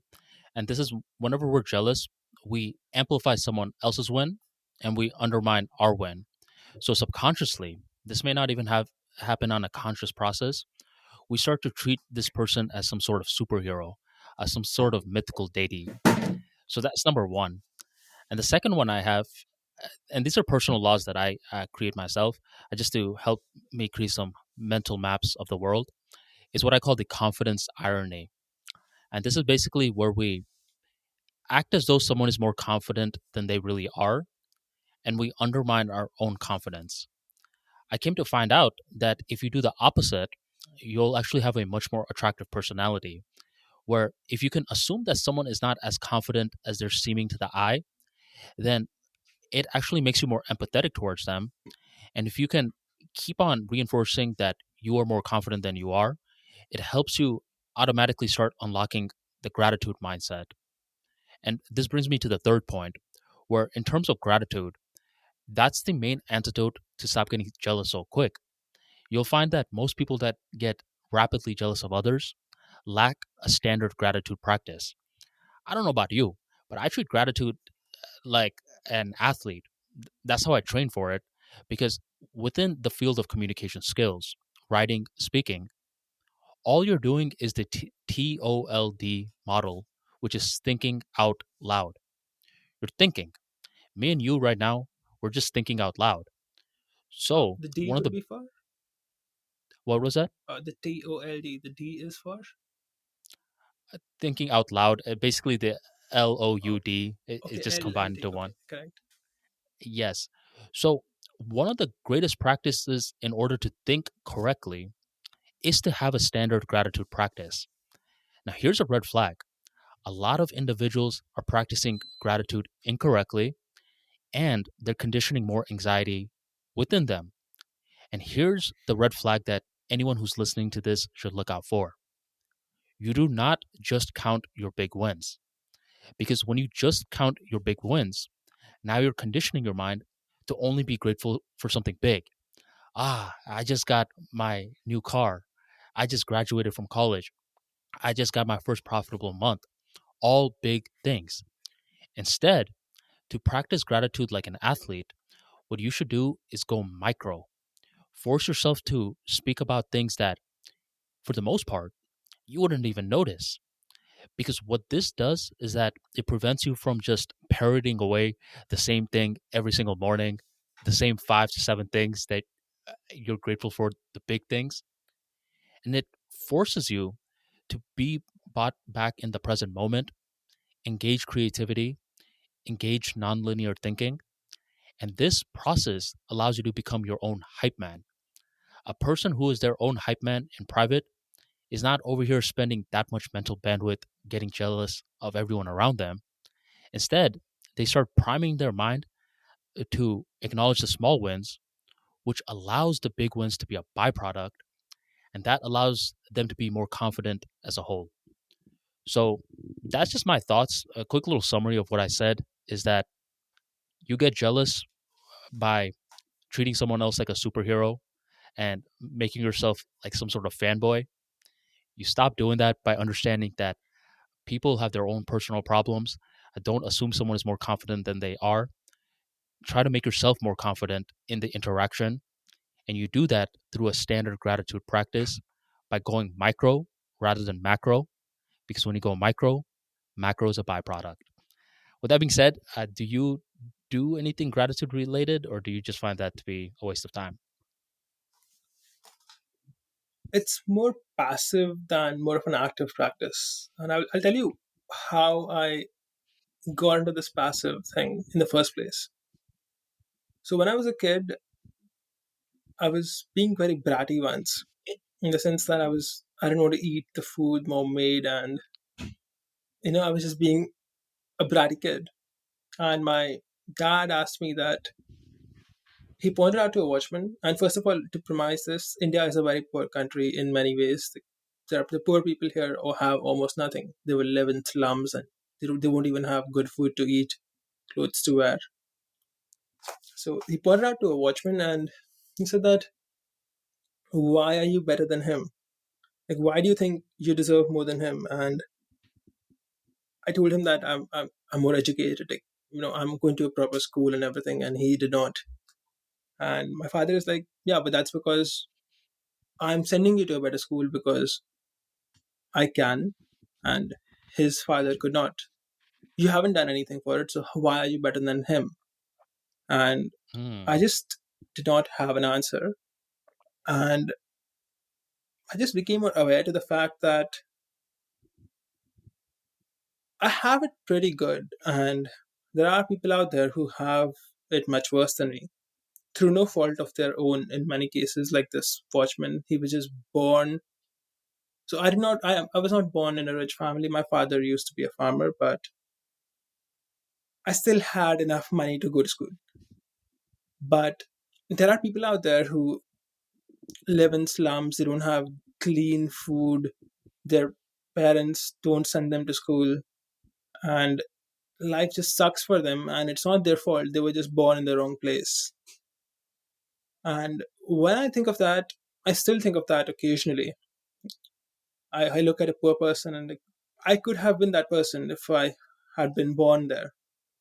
And it is something that reminds you of the fact that whatever you're lacking is just trivial compared to some guy who lives in a slum. And this slum guy would be more than happy to exchange places with you. I remember I was out on a small vacation once, and I was chatting with the driver we had hired. And the driver told me that he wished that he had a family like mine. And I was like, okay, that's interesting. Like, I never thought of it that way. So, when you never think of all these people who are very poor or serving you as humans, in the sense that you don't really process that they have emotions and they're actually thinking and understanding things. We normally just think, okay, this guy drives the car, this guy cooks the food and goes home, this guy cleans your house, and this woman will do X job for you. You don't you don't think of them as complete humans with thought and emotions. And for the Western people, I'll give you an analogy. When you think of a king who existed 1,000 years ago, you tend to think of them as a primitive person who basically did things out of instinct like an animal and did not have actual thoughts and feelings, when someone who existed 1000 years ago was a perfectly modern human who had the same complexity of emotions and understandings that you do. But we tend to not think of it that way. So I was doing the same thing, and at that point I realized that, yeah, these people are exactly as human as me. They are exactly as human as I am. They have the same feelings, the same thoughts. One time I heard this cleaning lady talk about her friends, and that's when I realized, okay, I was very young back then, I think 14, 15 years old, that, okay, these people also have friends. Like, okay, like that's interesting. I didn't know that before. Like, I mean, of Hmm. course, they do have friends, but like, I did not realize that they think in the same human way that I do. And I just more, I just became more aware of the humanity of the people who are not as fortunate as I am. And I did not come from a rich family. Like I said, like, my father was a farmer. We grew up in a city, but my family is originally a farming family from a very rural part in the country of India. So even in that situation, I was completely unaware of all the blessings I did have. And now in my life, I just realized that every time, like, I'm jealous of somebody, or like if I don't have something, like, I do have a lot of other things that people will be willing to give away their arms for. Like, there are people out there who would be happy to have both their hands cut off to have the resources that I have. And that just automatic gratitude, man. Like, it's very hard to be bratty when you realize that you are very lucky. And that's all about perspective because in a first world country, a lot of the stuff that we have that we consider normal is a luxury in a third world country. And one of the examples are streetlights. Basically, with streetlights, yes, it exists in third world countries, but in plenty of areas, actually stopping at a stop sign, being on your lane, is considered ridiculous in some of the places in the third world where, let's say in the US, What's the when stop sign? you what is this? What is this red thing? Basically, in the US, when people see a red light, you could be a very primitive individual, but most likely you're going to stop. So the fact that this is something that's so normal right now, a person who has never left the US or a first world country may think that it's normal all the time. But it's all about perspective. That's why learning to travel and every now and then traveling to a place that isn't that well off is smart because now you start to enhance your maturity and you start to connect dots that you weren't aware of before. I agree with your part regarding humanizing a lot of individuals that you probably didn't think about before. Because younger me, and I'm going to keep it 110%, younger me used to think that, I would say around 11th grade, when I was taking history class, I was thinking, why the hell am I learning about these people? These people didn't have the internet that I do. These people didn't have the cars. These people didn't have electricity. What can I possibly learn from these people? This was my 11th grade self. Older me nowadays willingly studies history, and I'm thinking, wow, so many of the same issues that I face nowadays, society faces nowadays, were the same issues that people in history were facing as well. So it's a whole different perspective shift. I believe that the quote goes like, if you have no perspective of history, you're like the leaf in the tree that doesn't know that it's a leaf. Uh, Hmm. do you enjoy history? Do you study it? I do, and I have had the same experience. So I think the reason I when I was in school, I hated history. I hated it so much. I found it very boring. And the reason I think I hated history was because, at least in our exams here, the courses I did, there was a myopic focus on remembering names and dates. When in reality, these are the least important parts of history. The names and dates are not are the least relevant parts of what you are trying to learn. You're trying to learn the patterns, what problems people went through, why they went through it, how they reacted, and things of that sort, and not the name of a ruler what year he started a war at, and things like that. That is useless information. I don't care about that information. I want to know why Rome fell. I want to know why Rome succeeded for so long. I want to know which king, what policies he had, and what effect did it have on the population, and how did the population move with these thoughts down the line, how things evolved. I want to see the concepts, the themes of history. I don't care about the name of the guy, what date he was born at, what was his mother's name. So I think that the reason everybody, at least I hated history, was it was just okay, Mahatma Gandhi, fine. Why do I need to know that his mother's name is Putlibai? Like I don't care at all. Like this is not useful information to me.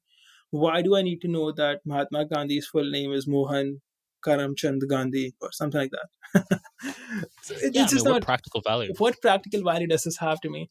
I would like to know maybe why were people attracted to his ideas of nonviolence? How did he get people to follow him? And what effects it had down the line on the country? I don't care about his name or his mother's name or his father's name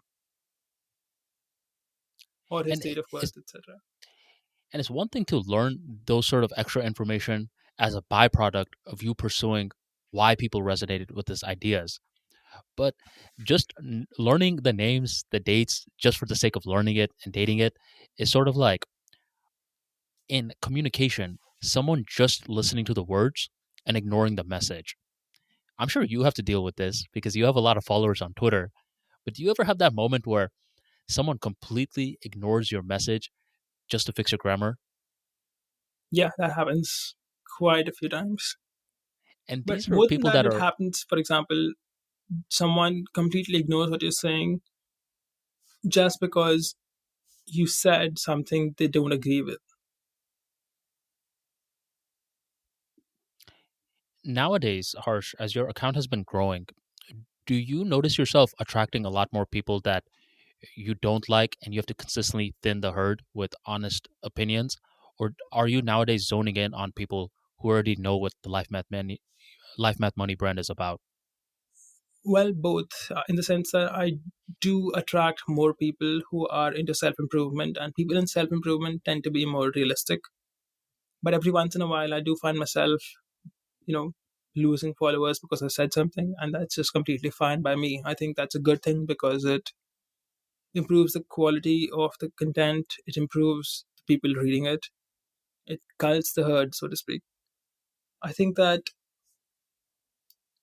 if, as a creator, you curate your content to suit your audience, at that point you just become a slave. Like you can't say what you want to say.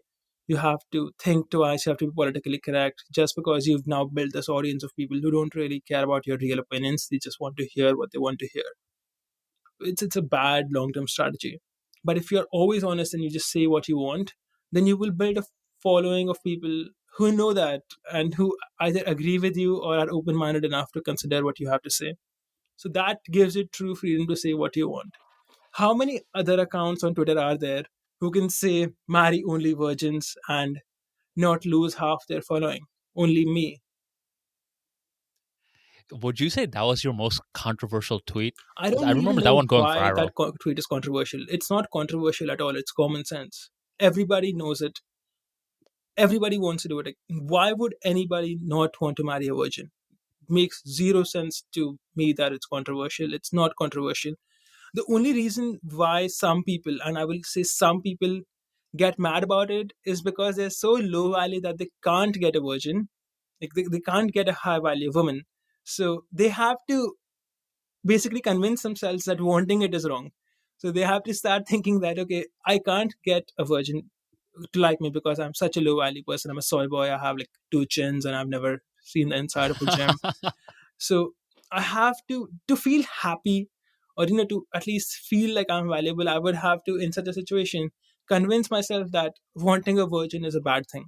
Like it's okay, it's the same thing if she's not a virgin, etc. And when I say marrying a virgin is good, then just to maintain their identity, like what beliefs they have held to protect their ego, they have to fight me. And because they're logically wrong, they lose. But which is why all of their arguments are, you're a misogynist or some other ad hominem remark. Like, basically, their argument to marrying only virgins is you're evil. Like, that's not an argument, bro. Like, okay, fine, maybe I am the worst person in the world, but you have not proven me wrong. You have only said that I'm wrong. It just doesn't. It goes to show that how little logic you have, and only goes to show that you would rather shame me into agreeing with you rather than actually providing any evidence. So I don't think saying marrying only virgins is controversial at all. I don't think it's even barely controversial. I think maybe in the West, women have become very loose, so barely any women are virgins now there. But if you go to the Middle East or India or China or most places around the world, this is like a normal thing. Like, people will be like, yeah, okay, but you don't have to tell me that. Like, I know that already. Like, why would I not marry a virgin? And the people that are normally coming at you for this tweet, are most of them men or women? There are certain women out there, but see, a woman that gets mad on this tweet is because she's not a virgin and she's just afraid that if this ideology becomes more prevalent, she will have fewer suitors, which is something I would understand. Like, okay, like, she has a personal interest in this, in being mad about it. Men who get mad about it is the reason I just told you. It's just that they are so low value that they have convinced themselves that even wanting a virgin is wrong because they can't get it. So they have to fight me just to hold their identity together. It's I've seen the display pictures of some of these people when they have it, and it's usually what you expect. Like, a guy has like a huge chin hanging down, and he has a tummy, and it's extremely. This guy has never been in the gym. It just This guy could never get a high value woman because he's never put any work on himself, and that's why he feels that I am being evil. I'm just attacked. He feels that his identity is being attacked. See, when someone says something, you have two ways to deal with it, okay? One way is that you can provide them with logical refutations of it. Like, okay, why are you wrong? I'll tell you why it's wrong. The second way you can deal with it is that you can completely ignore it. Okay, you have your opinions, I have mine. But when someone's identity is attacked, in the sense that they feel that you have said something and it personally impacts their ego beliefs, that's when they start insulting you. Like, then they will not correct you or ignore you. Then they'll start calling you evil. They'll start calling you sexist, misogynist, whatever. And that's when you know that they have no logical things to say. All they have to say is you're evil because you hurt my feelings. There is no arguing with them. You can only block them. Has anyone tried to come at you in a logical manner, or did most people just straight up attack you? Almost all of them just shit attack and try to ad hominem me. But the only logical remark that I heard about the whole not marrying a virgin thing is that a woman who has been with somebody before might appreciate you more because her previous relationship might have not ended well, and if yours is going well, she might have more appreciation towards you, which maybe is true in some cases. But if you look at statistics, if you actually see marriage statistics and you see the having even one partner increases the risk of divorce significantly. So let me pull up the statistic, and it's like, if you have zero, if the girl has zero partners, then the risk of divorce is like 5%. But one partner would make it 20%. So you've quadrupled the risk. So statistics show that it's unwise, and it is unwise. Everybody knows this. Like, at some level, all men understand this. I think men who don't understand this understood it at some point, but they brainwashed themselves or deluded themselves into not believing it for whatever reason. But Hmm. if you take a teenager, okay, you take a 13-year-old and you give him two options, like, you can either marry a virgin or you can marry a girl who's not a virgin. All of them will pick the virgin, and it is just how things are in the world. Like, why would you not want one? Gotcha. And where you're from, Harsh, you don't have to go too specific. Would you say that nowadays promiscuity is an issue over there, or It not is quite? increasing in the cities, but not quite right now. But I think over time it's going to get worse. Upper middle class Got- society has the problem, rich people have the problem, but we don't have as many rich people here. So it's relatively curbed towards the whole liberal circle. But otherwise, no, we don't have as much of this issue. I think that we are still heading in the same direction the West is heading in as we become more prosperous and as we import more Western culture through movies, TV, music, and we will see the same problems pop up here too. So it was very interesting where around that time when you had that tweet up, there was another uh, post that was going super viral on my Facebook feed, and it was a woman's post that was going viral. Have you ever heard of the phrase called "pick me"? Sorry, what? It's a phrase called "pick me." You know how guys call other guys simps. Women, a derogatory term technically is called "pick me." Have you ever heard of that? No, I have not. So it's basically in the woman's world. This means a woman that uh, just head nods to men, just agrees with men nonstop. And basically, there was this one post that was being shared on my Facebook, which was saying that when it's always been my dream as a girl to be a housewife, for me to take care of my husband, take care of my children, cook, clean, that sort of stuff. And dude, her post was going viral, and it was around the same time your post was going viral, and a bunch of people were attacking her, calling her a pick me. How could you? They've brainwashed you. How could you possibly believe that? And the level of vitriol that your tweet was getting, because it was polarizing, where anytime a large group agrees, a large group is going to disagree. It was the same thing happening I with don't this think a woman. large group disagrees. I think there's a small vocal minority who just disagrees and they just act pretend to be a large group. So I would say that maybe 2% of people disagree, but all of these 2% of people are so vocal that it seems like there's a large number of people. Oh, so you're saying the small minority is pretty much the loudest? Yes, I think a lot of issues are like this. If you take transgenderism or homosexualism and things of that sort, who are the people who are actually advocating for it? It's just 1 or 2% of people, but they are so loud that you tend to think that this is the mainstream opinion.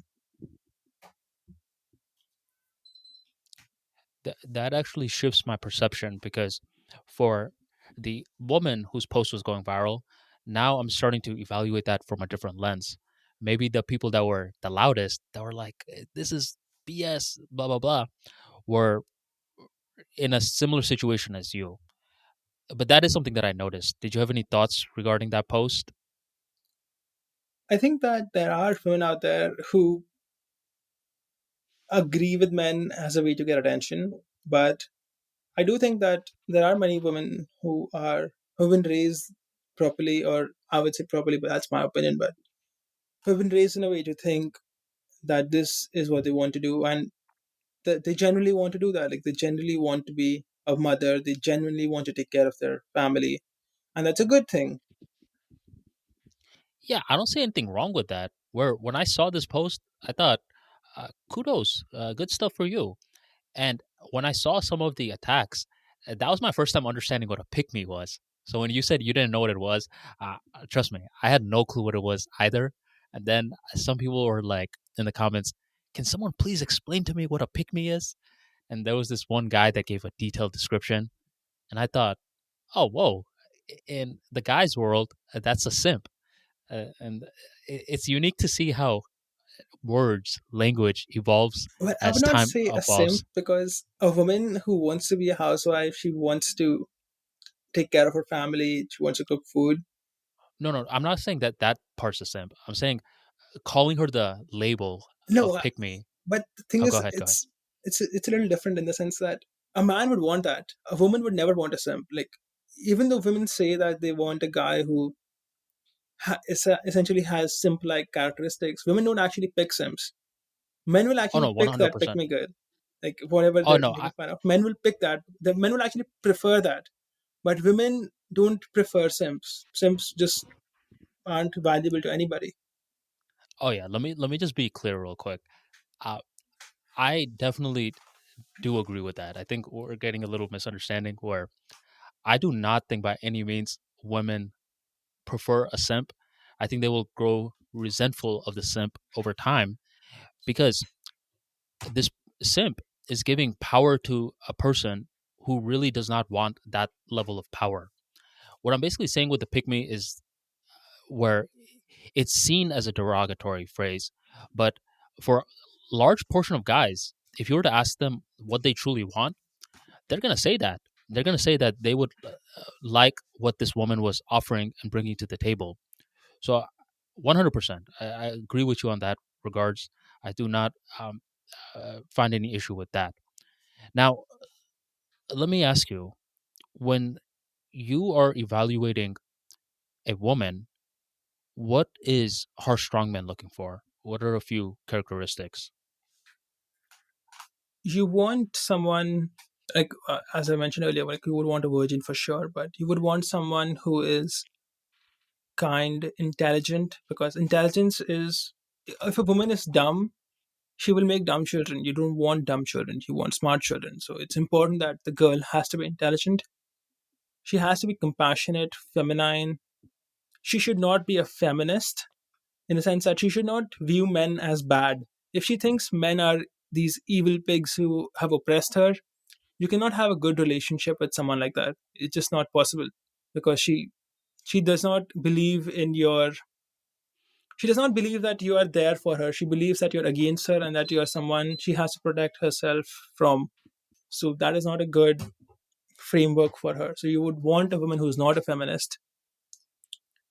Things like cooking and those skills can be learned. I don't think they're super important. Like, she can always pick them up later, but the baseline things have to be there. She has to have a good relationship with her father, because if she has a bad relationship with her father, it'll transfer to you. She will not trust you. B- Women's main exposure to masculinity is through their father, and a woman who has a bad relationship with her father will often think that men are bad, or they don't understand that masculine energy is about protecting and growing things. If she thinks her father was basically oppressing her, she will think the same thing about you. So you don't want a woman who has a bad relationship with the father. You don't want a woman who's dumb, because dumb women produce dumb kids. Everything else can be fixed. If she has the right mindset towards you and she's intelligent, the other things are just perks. Like if you take beauty, beauty is a perk. Beauty, even if a girl is not beautiful, that would still be fine if she has these other two traits. Your relationship would be well. These two things I think are non-negotiable. And of course, the virginity thing that I told you, because that's super important from a statistical point of view. Although I do think that there are situations where, at least in the West, you just don't have an option. If you live in the West, there's just not enough of them around. But just make sure that you have these two things right. Okay, she has to have a good relationship with her father, because that's the same mindset she will put you in, and she has to be intelligent, because the world is moving at a place where being dumb is a huge liability. You want your children to be successful in life, don't you? So for that, the girl has to give your children good genes. Everything else, like beauty, can be fixed. Of course, if possible, you would like to marry a taller woman, just so your son does not have short height. Oh, you like tall women? No, what I'm saying is that if your children are short, if a woman is short, that's still okay. But if a guy is short, well, they don't have good life experiences. Like, they tend to get snubbed on by everybody, including other men and women. So just to give your kids a better shot at life, it might be of value to marry a woman who is taller. Gotcha. It's always funny because whenever I talk with my friends, we're always like, "What is the weirdest thing that you like about the opposite gender?" And for me, it's always been short women. So I'm 6 foot, and most of my relationships have been with people in the And I'm pretty weird in this way, where it's around 5'2" to the 5'4" range. Too short, my friend. But so let's flip it real quick, Harsh. What would you say a guy should bring to the table before considering a relationship to find a quality woman? Firstly, the guy should be making enough money to support himself and someone else. He should be intelligent, of course, like I said. Like, if he wants a smart girl, he would have to be intelligent. He also has to have the best interests of the girl in mind, in the sense that, you know, sometimes people think that you got to be completely selfish, and this woman has to sacrifice everything, all of her dreams for you, and that is not how it should be. Like, that's not right. She also has her own dreams, thoughts, ideas, and you have to be willing to support her through them. Maybe she wants to paint and learn things and things of that sort. You should want to have children, of course. Oh, by the way, the woman should want to have kids. Like, if a woman says she does not want to have kids, just walk away.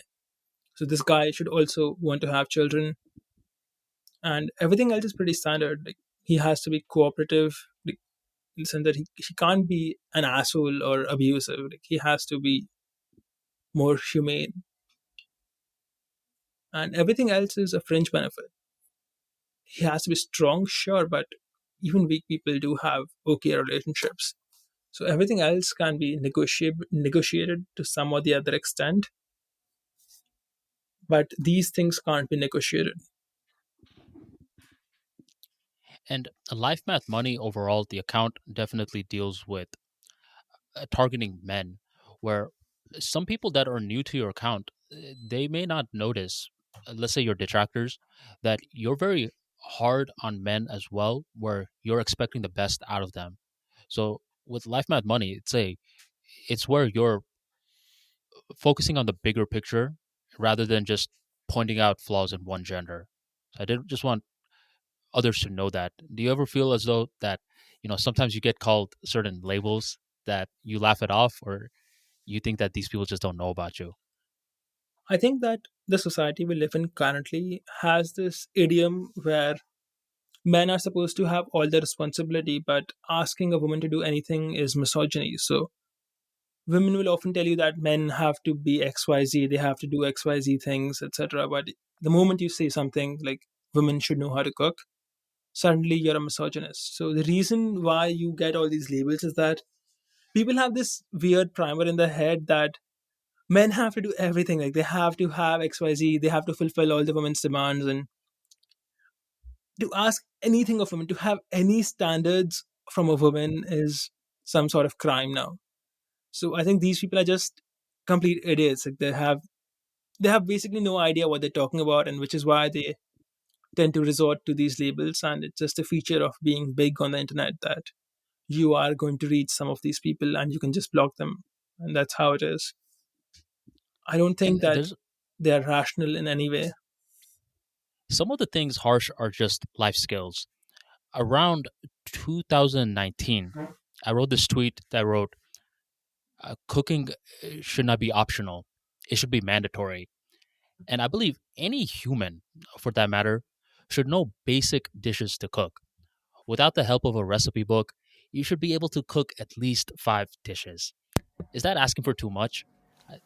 Do you know how to cook at least? I mean, probably at this stage you may have a chef. I don't know. You're a big baller like that, but do you It's not that know big basic of a cooking? deal to have a chef in the place I live at. It's kind of the norm, but yeah, I know Uh how huh. to cook some basic stuff like rice and things of that sort, sandwiches, but I can't cook that well. I never had the time to learn how to cook properly. So I run two businesses, and I also study computer science on the side. I have to go to the gym, etc. So I never had enough bandwidth to learn how to cook. And learning cooking takes a long time. And cooking itself takes a lot of time of the day. People tend to underestimate that. To make dinner, it does not take 2 minutes, it takes like an hour or 2 hours. And it's a lot of overhead. I just outsource it. Yeah. So when I was in Bangladesh, we used to have maids, servants, which is completely the norm there. In here, US, if you have a maid or servant, you definitely a big baller. I did want to break down something that you brought up last time, and you just sort of brought it up right now. You've ran two businesses for some time. One thing that you're different in is that you haven't really ever had to be in a formal office setting, right? You never That had a is 40-hour-a-week job? not true. Actually, I am a chartered accountant, and chartered Oh, accountancy really? involves 3 years of mandatory internship. So I've been with bigger companies, like one of the world's biggest companies, and I've also been in smaller companies. So I have experience with working regular jobs as other people.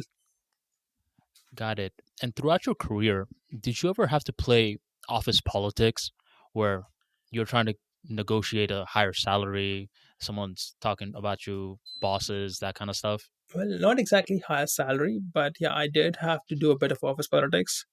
I was generally not very good at it.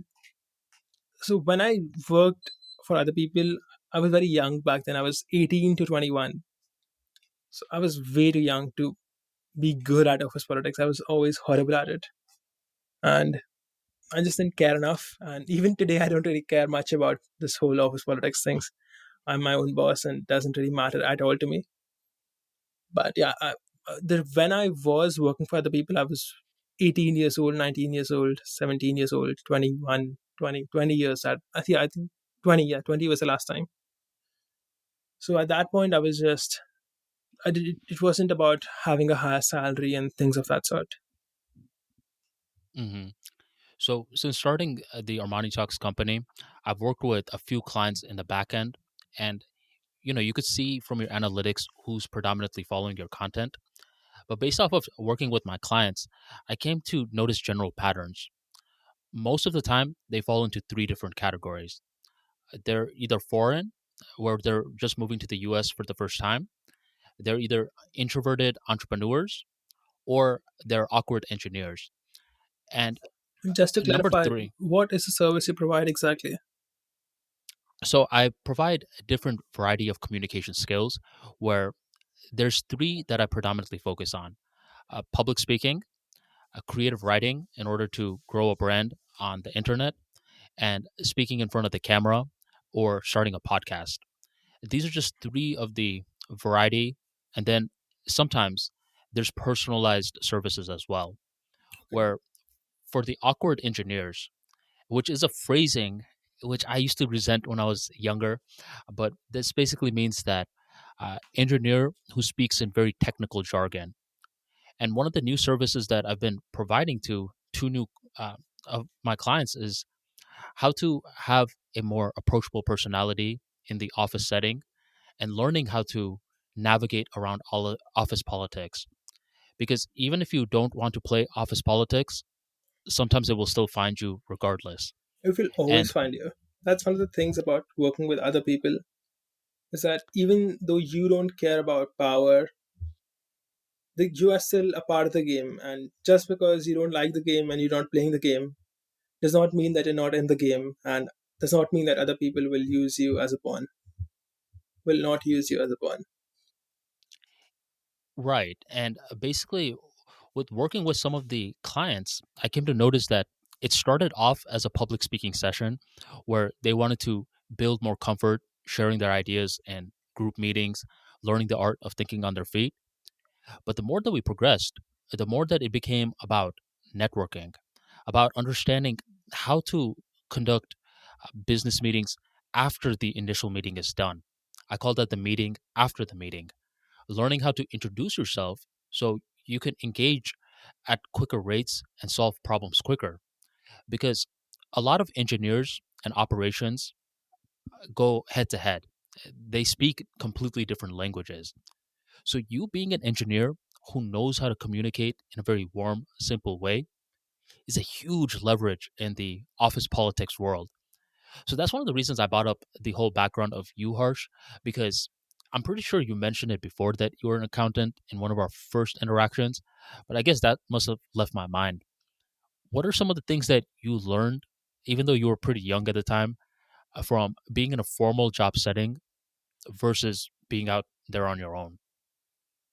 The most important thing that I learned in a formal job setting is how much I hate being in a formal job setting and how much I dislike having other people tell me what to do.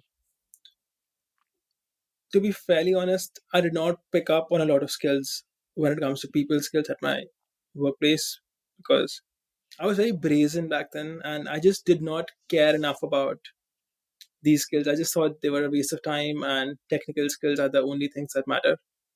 So at that point I did not care enough and I didn't take it seriously. I would have people tell me that I would be much better off if I try to improve my social skills and be more compassionate.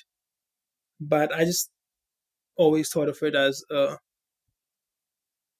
irrelevant thing and that's something just other people do for basically wasting their time. But I did not value it ever. So at that time, I did not pick up any of these skills. I learned them in business when you have to deal with customers and you have to deal with other business partners and you are actually invested in the success of your company and not just trying to collect a paycheck or things of that sort. So I did not learn much of social skills at the formal workplace. The W- most important thing I learned at the workplace was that I had to do something so that I don't end up here for the rest of my life.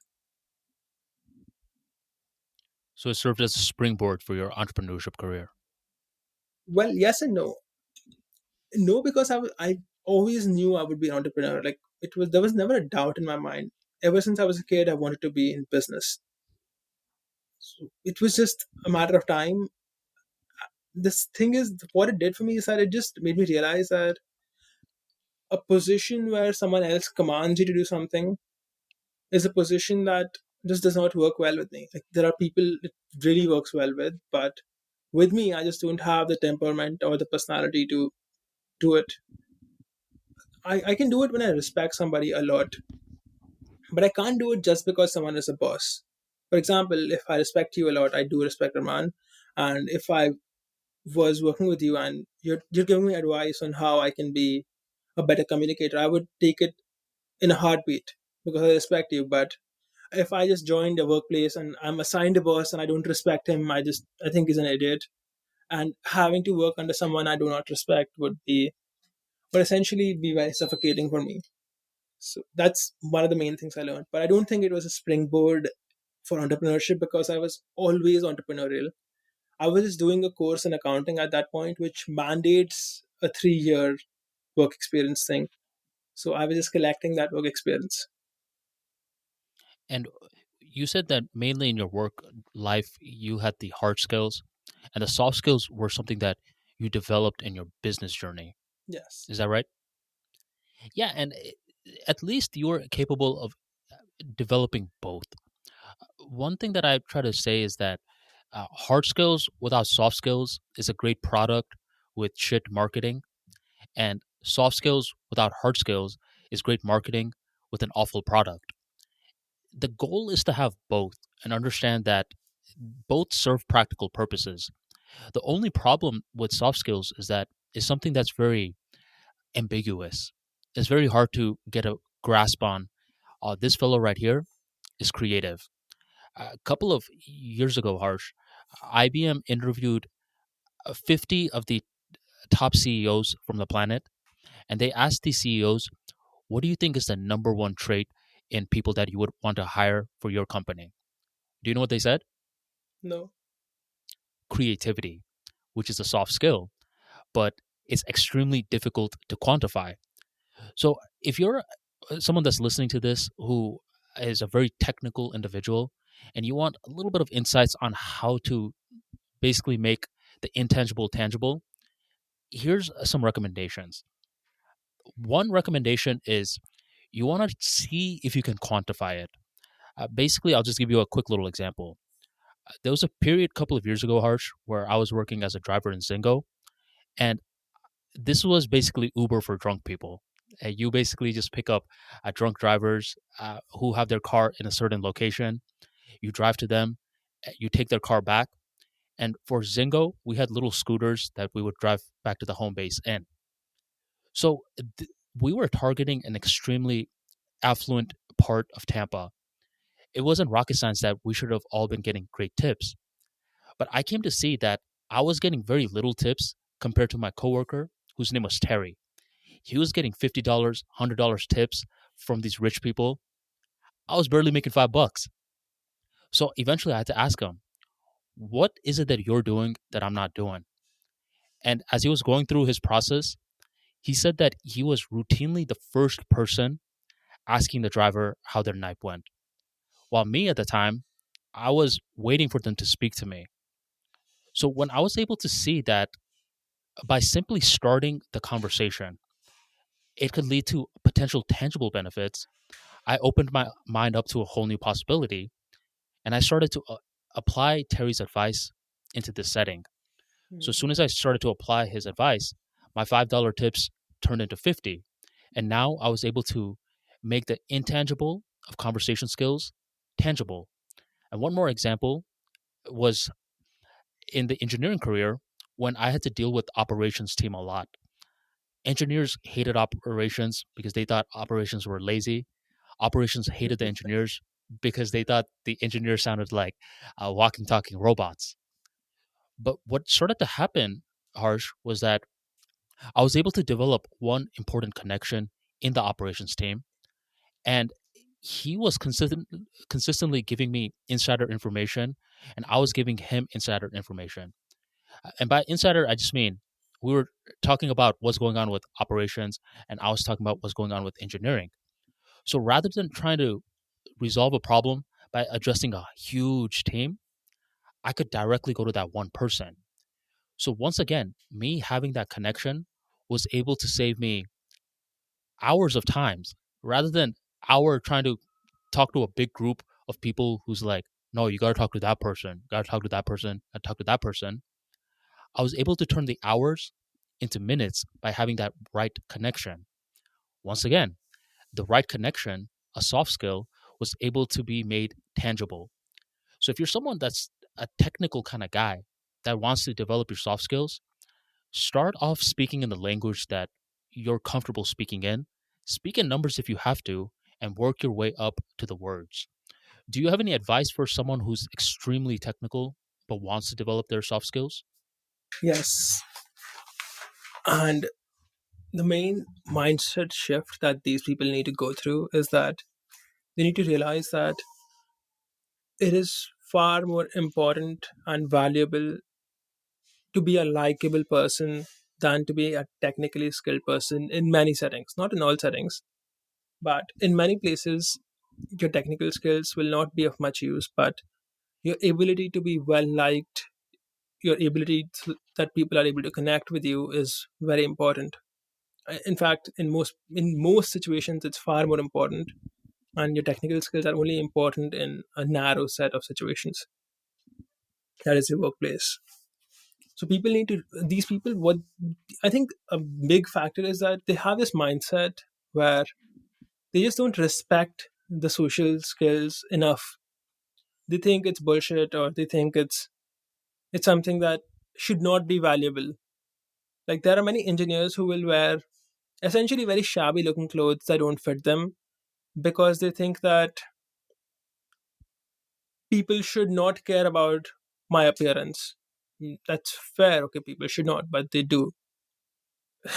You cannot impose your shoulds and should nots on reality. Reality just is, and your wishes are irrelevant, or your wishes are essentially you projecting how you think reality should be on what it really is. So you need to look at how reality is, and in reality people care about how you look. People judge books by their cover, so you should have a good cover. So you need to first, the most important thing you need to do is to be open to learning, and to be open to learning these soft skills you have to first understand and accept that these things are relevant and important and not just nonsense. One of the most important things. And for people that are like, oh, well, appearance doesn't matter at all. Imagine that you're watching a speaker who's about to speak in front of 200 people Just and he ask comes. them, if appearance does not matter at all, would you want to go out with an obese girl or not? A lot of truths will be shed. Just imagine though, if this speaker comes center stage, is wearing a white shirt with a mustard stain on it. This guy could be giving the most brilliant speech out there, but humans are visual creatures. Their eyes are going to be primed towards that mustard stain on the white shirt. And sure, they're still going to be listening to the message as well, but the message is not going to be as impactful. One of the best ways to work on your speech anxiety is to just dress up. Dress up like a winner, like you're the CEO of a planet. And if you start treating yourself like that, now a lot of the nerves, you'll see something magical happen. The audience members are extremely forgiving to someone that they think took the time to prepare for the speech. So let's say, Harsh, Hmm, you know someone that's that's interesting. You're right. yeah. Let's say, Harsh, two people. There's Rohit and then there's Rahul. Rohit comes center stage, gives a really good speech, but he's wearing a smelly basketball shorts, crusty white shirt, and just doesn't look good. While Rahul, he still gives an impactful message, but he combed his hair. He has a nice fragrance on, and he has the nice wardrobe on. Immediately, before even bringing up the audience, who do you think is physiologically going to feel better in this circumstance? The second guy.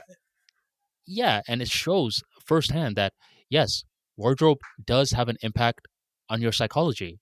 So don't undermine this because this is one of the easiest ways to become more likable, even if you currently have social anxiety or speech anxiety.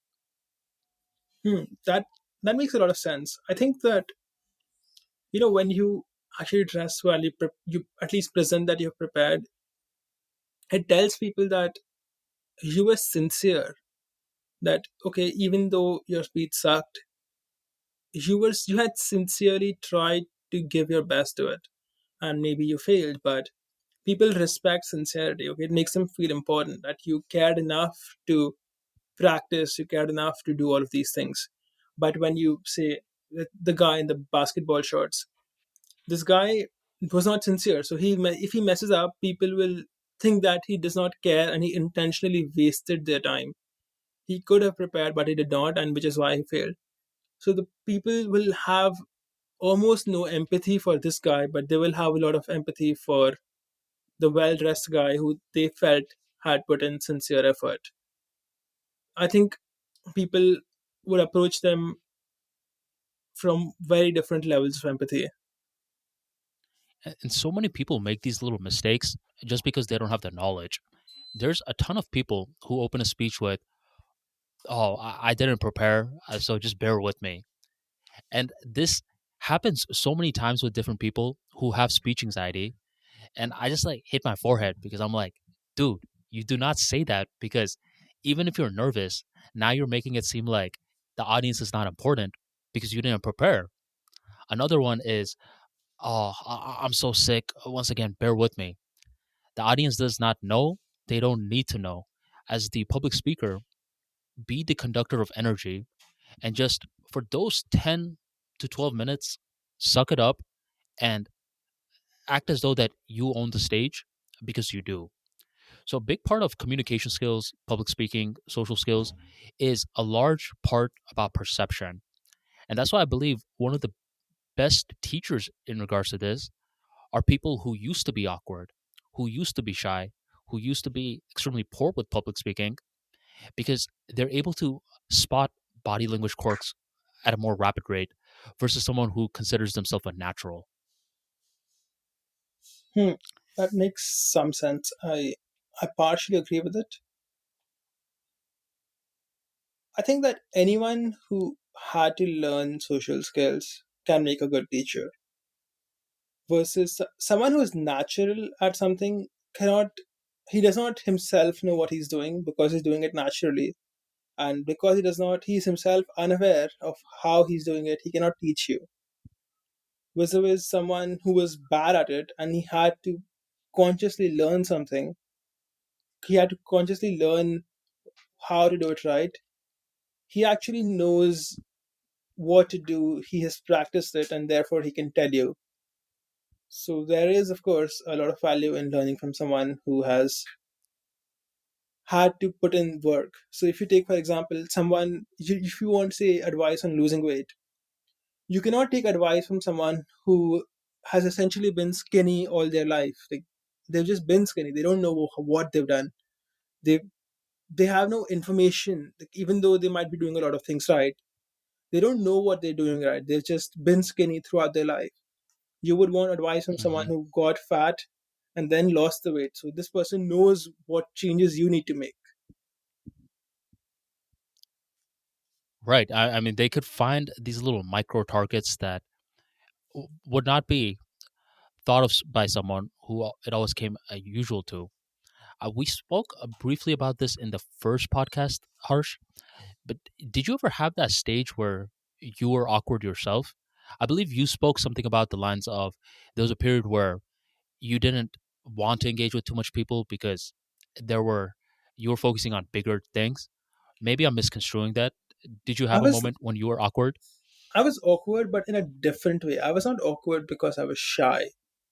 I was awkward because I was somewhat socially unhinged when I was younger, in the sense that I would say whatever came to my mind. If I thought you were doing something wrong, I would just say you're wrong. I would not give an explanation. I would not I would not be polite about it. If I thought that you were wasting your time, I'll say you're wasting your time. I would not fill it. I would not say I think you're wasting your time. I would just say you're wrong. You're wasting your time, and that is being awkward. But it's not being shy. I was not shy. I was just very brazen. If you get me, I was very blunt, and it took me some time to understand that people, even if you're right, people are not able to digest bluntness. You need to put it up in a way that they can actually absorb it without them hating you. Because many people factor in the tonality. Everybody For does it. Everybody factors in the tonality. Even the people who think they don't do it on some level. hmm But when I for was younger, I was just not wise enough to understand that. I thought being right is what mattered, and all of these are like the engineer who dresses up in a weird way. I thought all of these should not matter, but it does. So I have changed. for me, my problem used to be in my early age to my early teens. I was very shy for a long period of time, and me being shy introduced me to different problems that I don't think a non-shy person even has a clue about. And just to give you an example, recently I wrote a tweet which ended up resonating with a lot of people, where I said, when you spot a shy person, one thing that you shouldn't do is ask a question like, "Why are you so quiet for?" It's the And many people just do that because they think that's the right move. The better move, in my opinion, is to not even acknowledge they're shy and be completely normal with them. Because with this person, now they disengage overthinking and they become an ally to you quicker. And when I wrote that, I got two DMs from different people who are like, "You just opened up my worldview."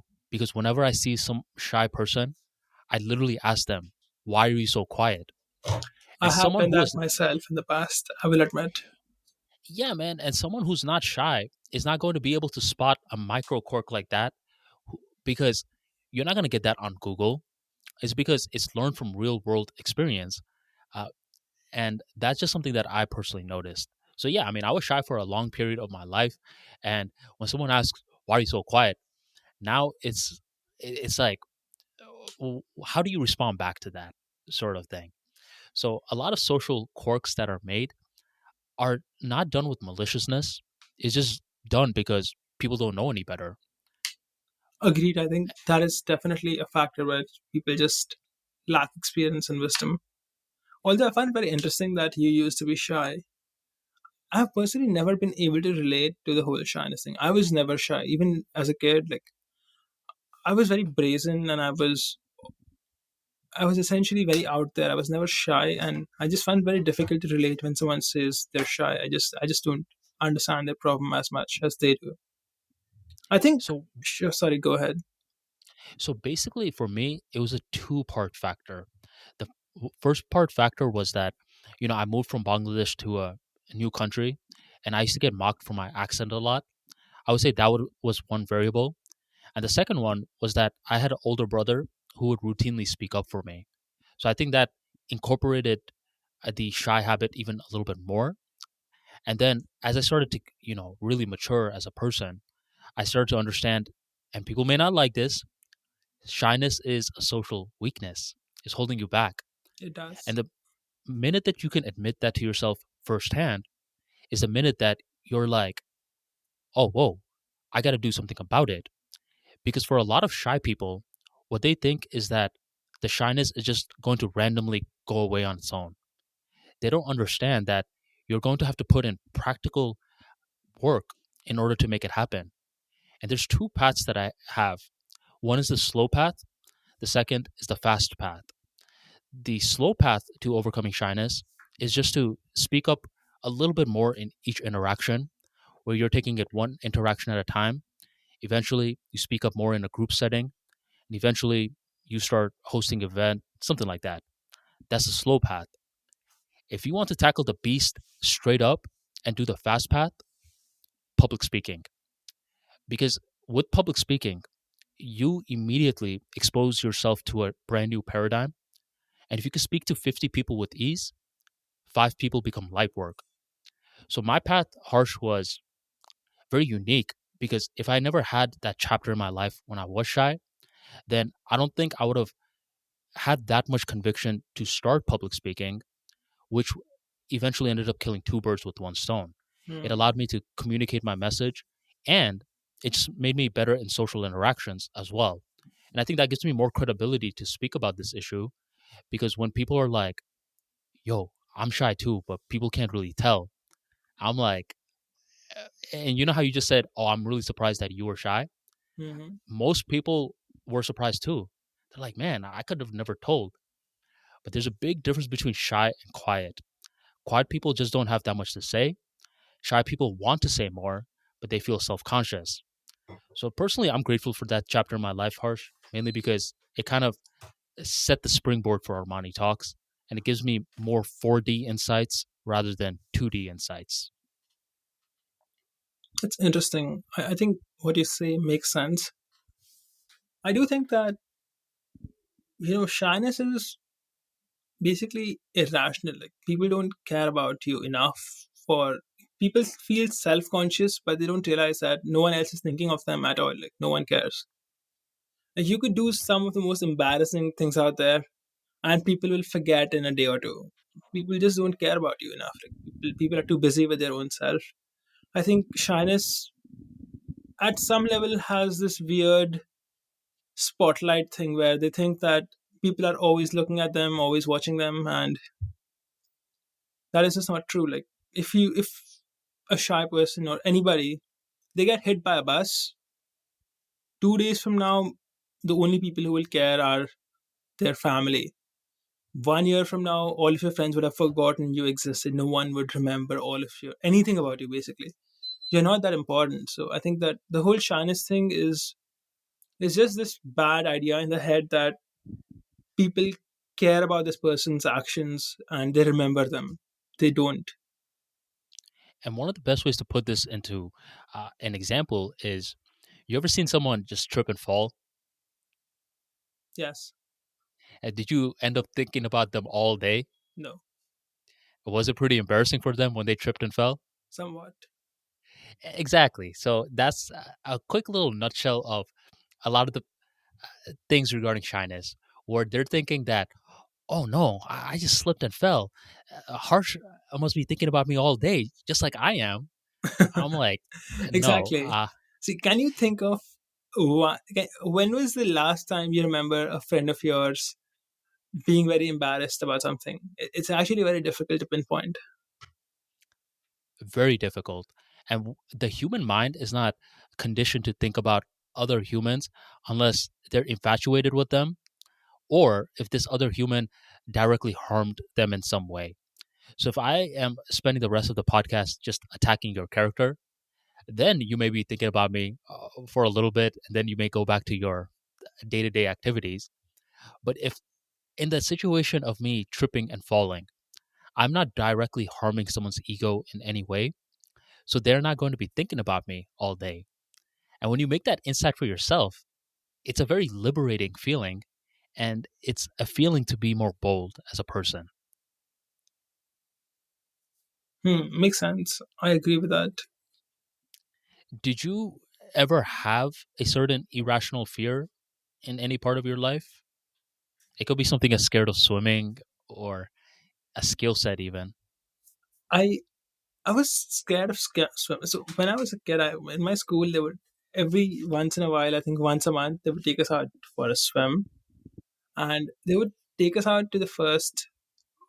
There was a big pool, and there were these diving boards, and they would take us out to the top floor, and the guy would throw us in the pool. Like we would have that float thing on our back, and the guy would just throw us. And I I was just not pictured that. scared of swimming, but I just found it to be very unpleasant. You get that feeling you're gonna drown for a few seconds, and then the float just carries you up. So I never learned to swim as a kid. I would start skipping those sessions. I would not carry my swimming uniform on purpose, and I would just skip this swimming session.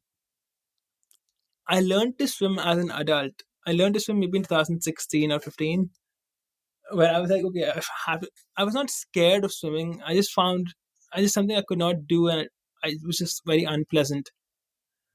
So I hired a teacher, and I finally learned.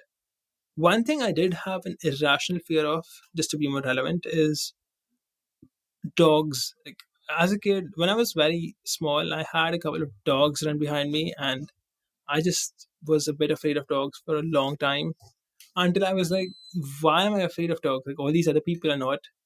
So I started just petting dogs at random, and I realized that they don't do anything. So I'm not scared of dogs now. I still don't like dogs. I don't think they are man's best friend or anything like that, but I'm not afraid of them anymore. You just created a lot of enemies with that statement, Harsh. Maybe. I'm just See, if they messing were with you. man's best friend, why would they start barking at us and chasing us? Like, it doesn't add up. There is a phrase for what you described. A person who's scared of dogs is known as having cynophobia. What? Cynophobia. So it starts with CYNO, then phobia. I know because my older brother, for a large period, was terrified of dogs. And his fear made me scared for a while too. Because anytime we would see a dog, he'd start running. And whenever, That's a bad whenever, move. yeah, dude, and whenever a dog sees you running, it starts chasing you. And I would see this dog running towards me. And now I'm running just as fast as my brother. And for a long time as a little kid, uh, both of us were scared. And I believe the way that we overcame it was kind of like what you did. We would just pet random dogs. And there was a period when I was living in Virginia and my roommate had a dog who I built a bond with. And I was thinking, okay, I see what the hype is about. No, I don't see what the hype is about. I don't get why people have dogs, but I'm not afraid of them anymore. Like, it just does not add up that people would want this animal in their house with them. It does not add up to me. It's very So interesting that you mentioned this, that the running away thing. I find that even humans do this. And I will tell you why I think that. In the lockdown, I was recently visiting a friend of mine, and since it was lockdown, everything was closed. So I was just at his house, and just to pass some time and to enjoy ourselves, he watches something called YouTube pranks. Like, so YouTube has this thing where apparently all these kids will just go out and attack each other at random. Like they will take a drink from someone's hands and throw it around or something, and there'll be a guy sitting, and this guy will pull this person's chair and then run away. yeah, dude. So he was showing me these YouTube pranks just for entertainment. I was like, this is horrible. Like, why would why would they do that? Like, this is like ruining someone's day, isn't it? Like, you take someone's drink and you throw it away, you pull him out of a chair. Like, this is Hmm. assault. Like, this is a crime. But fair. But what I noticed is that every time someone gets attacked like this, they are initially in shock and they just stare at the person who did it. Okay, it's only when the person who did it he starts running away that these people will chase him. And often these pranks, like this, at least I only watched this prank thing for like that day with my friend. And one of these pranks was something like, "Do you want a kiss?" And then he would give him a chocolate or something like some. There's a chocolate that goes by the name of Kiss, I think. So he would be like, "Do you want a kiss?" And this guy would like, "I don't want a kiss," and then he would like give him that chocolate. Right. And there were some scenes in that thing where this is not something he would attack someone over. But if you do that, like, let's say you do the chocolate thing and you make fun of him like this, and then you just walk away normally, then the other person would be like, he would just walk away too. But if you start running, the other person will chase you. And that's something I found very interesting from these prank videos, that if you run, the person you just did something to will start chasing you, even though it does not make any sense to chase you. Like, just because someone made this kiss joke with you is not worth attacking someone or chasing someone for.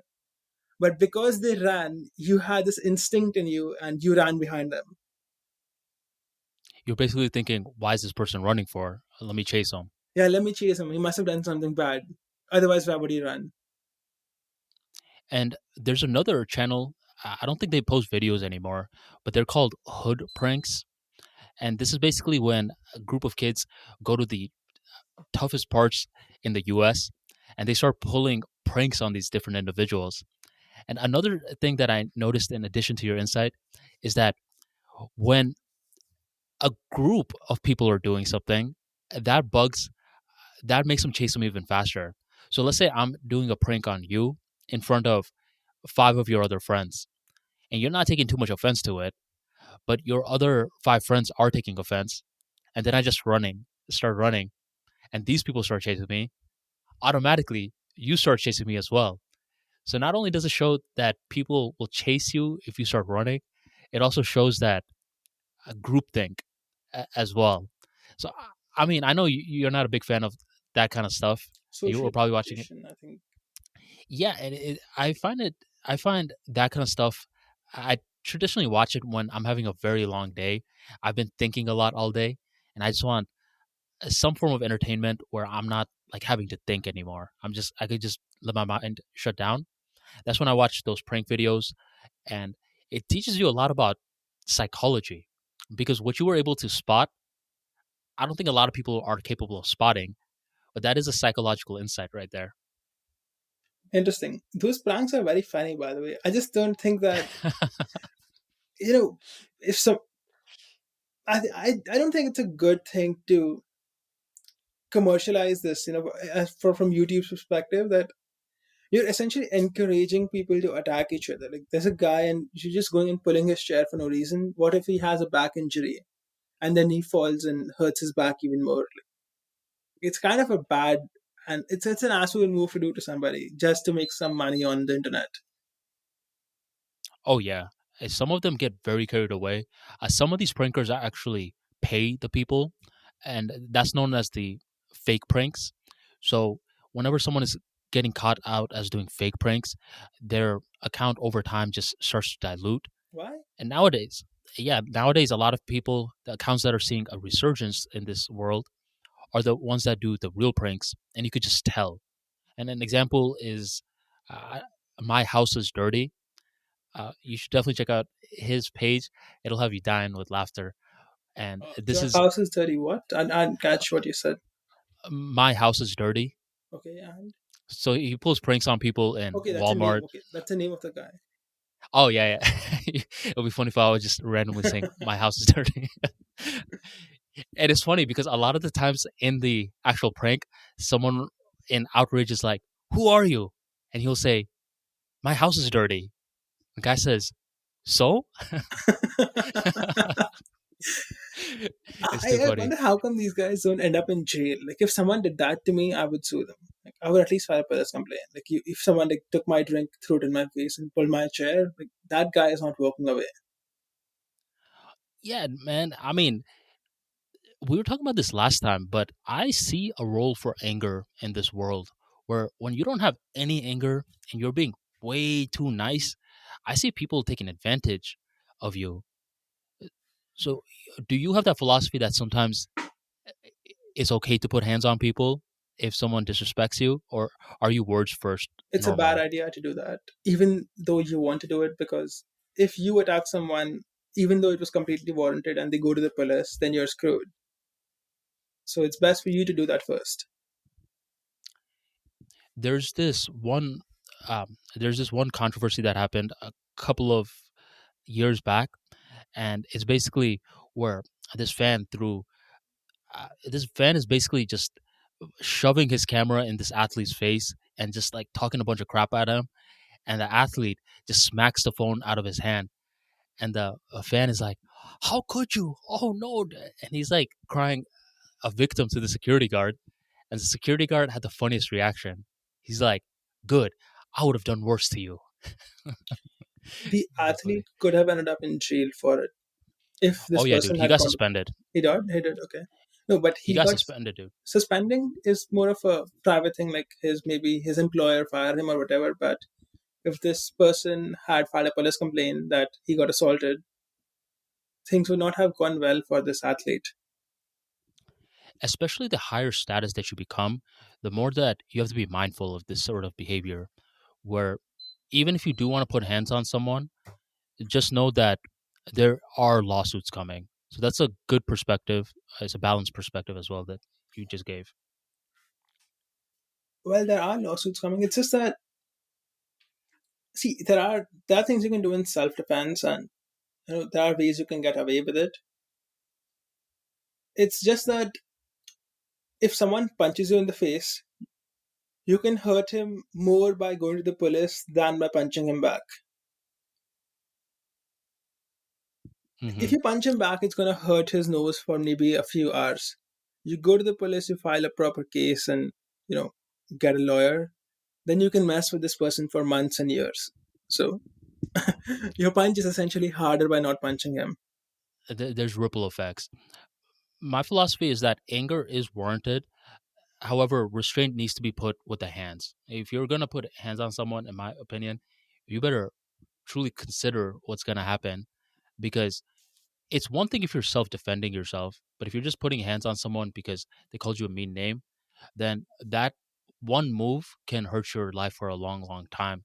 So be extremely mindful, because emotions come and go, but the consequences can come and stay. Yet, I do think that every guy should at least be able to defend himself. And that's why early on, I got my little black belt in karate. Do you do any form of martial arts, boxing, any sort of training? I learned karate for some years, although I found karate to be mostly useless when it comes to actual real use because it's more like it's too structured and unrealistic. I did learn boxing right before the lockdown for some time, and I found that to be far more useful in a more realistic situation. Because when you're fighting and you're just the traditional person who's not a trained fighter who gets paid for it, boxing will do. Did you learn shadow boxing, or what kind of boxing was it? Did you spar? Yeah, I sparred. I got bloodied a little bit. I had like blood everywhere once, but yeah, it was regular boxing. Not shadow boxing or fake boxing or whatever. It was kickboxing, I think, and the guy did teach me how to kick, and he taught me how to spar a bit. But I only had like maybe 10. I only learned for like 2 3 months right before the lockdown, and then the lockdown started, and then I could not learn anymore. That's one thing that I'm very grateful for, Harsh, that you and we do something that requires the mind, where we're capable of thinking. And I know you're not a big sports follower, but there's been a lot of shocking news coming out of American football, where a lot of individuals are having CTE, and it's making them go crazy. Wait, what There was is this CTE? I don't know the exact definition, like the what the letters stand for, but it basically means brain damage. That's the general thing that I know, and Wait, it if I causes had people. to guess, it would be like concussion, traumatic event, or something like that. Here, let me just Google it real quick. And American football is the rugby-like sport, isn't it? Just to clarify. Yes, so it's called chronic traumatic. Man, I'm gonna take my shot at saying the third one, encephalopathy. CTE. What did you say? So see, American. Is it like Muhammad Ali had Parkinson's because he got beat up? He got too many headshots. Like too many people hit him on the head. Ah, yes, so I'm looking. I I'm know looking at what the this is. Yes, I'm looking at the description. It seems very similar. It's a progressive and fatal brain disease associated with repeated repeated blows to traumatic the heads. Yes, this brain is what injury. a lot of boxers have. Like they get punched so much, their brain starts getting damaged a lot. And there was this one football player who was on the Joe Rogan podcast, and he was just talking about his day to day life, where when he's going about his day, his shoulder randomly pops out of his socket and he has to put it back in. And then he just gets headaches. He has nightmares. And I'm thinking, dang, man, what some people do to make money. I mean, they love the game of American football, but I'm just grateful, man, that I don't have to put my body in that sort of a battlefield in order to make a paycheck. I don't think they do it for the money. Like they, of course, they need the money, but I think it has It's more, for love. maybe. But yeah, sure, for love. But it isn't so bad if you go, say, 200 years ago, before we had guns. Like not 200, but like many years ago, it was completely normal for people to learn how to fight with a sword and actually go to war. So compared to that, this is a very trivial thing. Like this is a very safe thing versus the actual sword fights. Hmm. I have This experienced and this once though. Like when I was boxing once, I did get punched in the head, and I just could not think properly for a day. Like I was just very not there completely. hmm and I was playing rugby one time with a few of my friends, and this big dude, he picks me up and he slams me on the ground, and for a while, everything was just spinning and spinning, and I'm thinking, man, people actually get paid for this. I give them props. My grind though is trying to use my mind to the best of the abilities because I play I play sports. I consider these sports as a great way to not only socialize but in order to stay athletic in shape. But that's just not something that I do. Like basically like combat sports and try to get paid for that. Are you a big fan of Henry Ford? The car manufacturer. Yeah, because I remember last time I believe you started talking about John Rockefeller. Yes. So Henry Ford was another great billionaire around that time, and he talks about thinking is one of the hardest jobs out there. That's why few people do it, and just the process of thinking is not easy. So eh, I have a friend who played college basketball, and he just said, "Man, if you ever made me do any of these thinking projects, writing a book, something like that, I would hate it." So it's just paradigms. So the way that I'm thinking about combat sports, they probably think about that regarding something that you and I do, such as writing. Makes sense. Yes, I get it.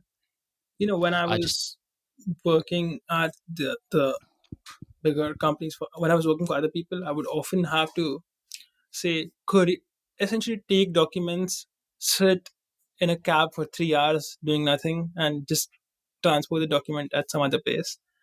And I had gotten to actually like doing that. I would actually look forward to sitting in a cab and doing nothing for 3 hours.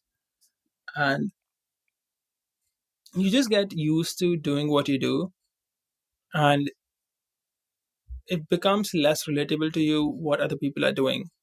So for a sportsman, for him, playing that sport is completely normal, but what you're doing sounds hard because he can't do it.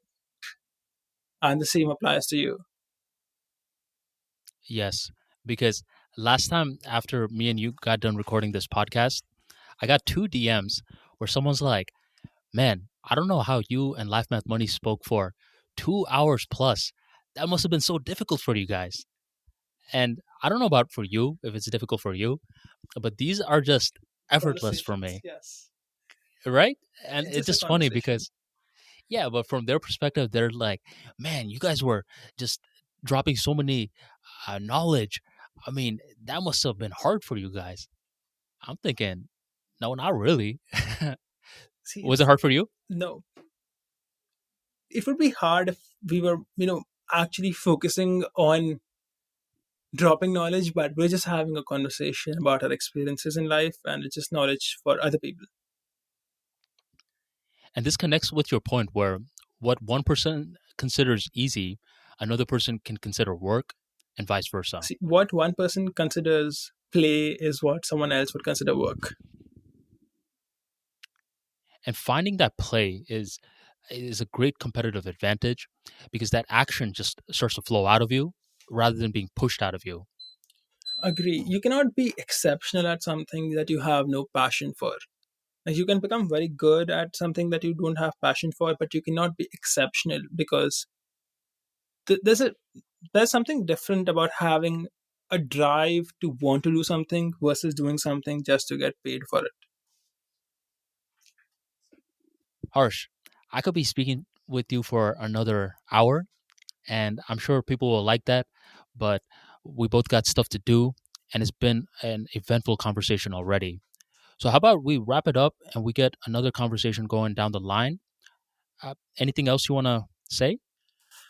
No, man, sounds good. Let's speak again in the future. By the way, for everyone listening, let me say this for Armani. Click the subscribe button for him and click the like button.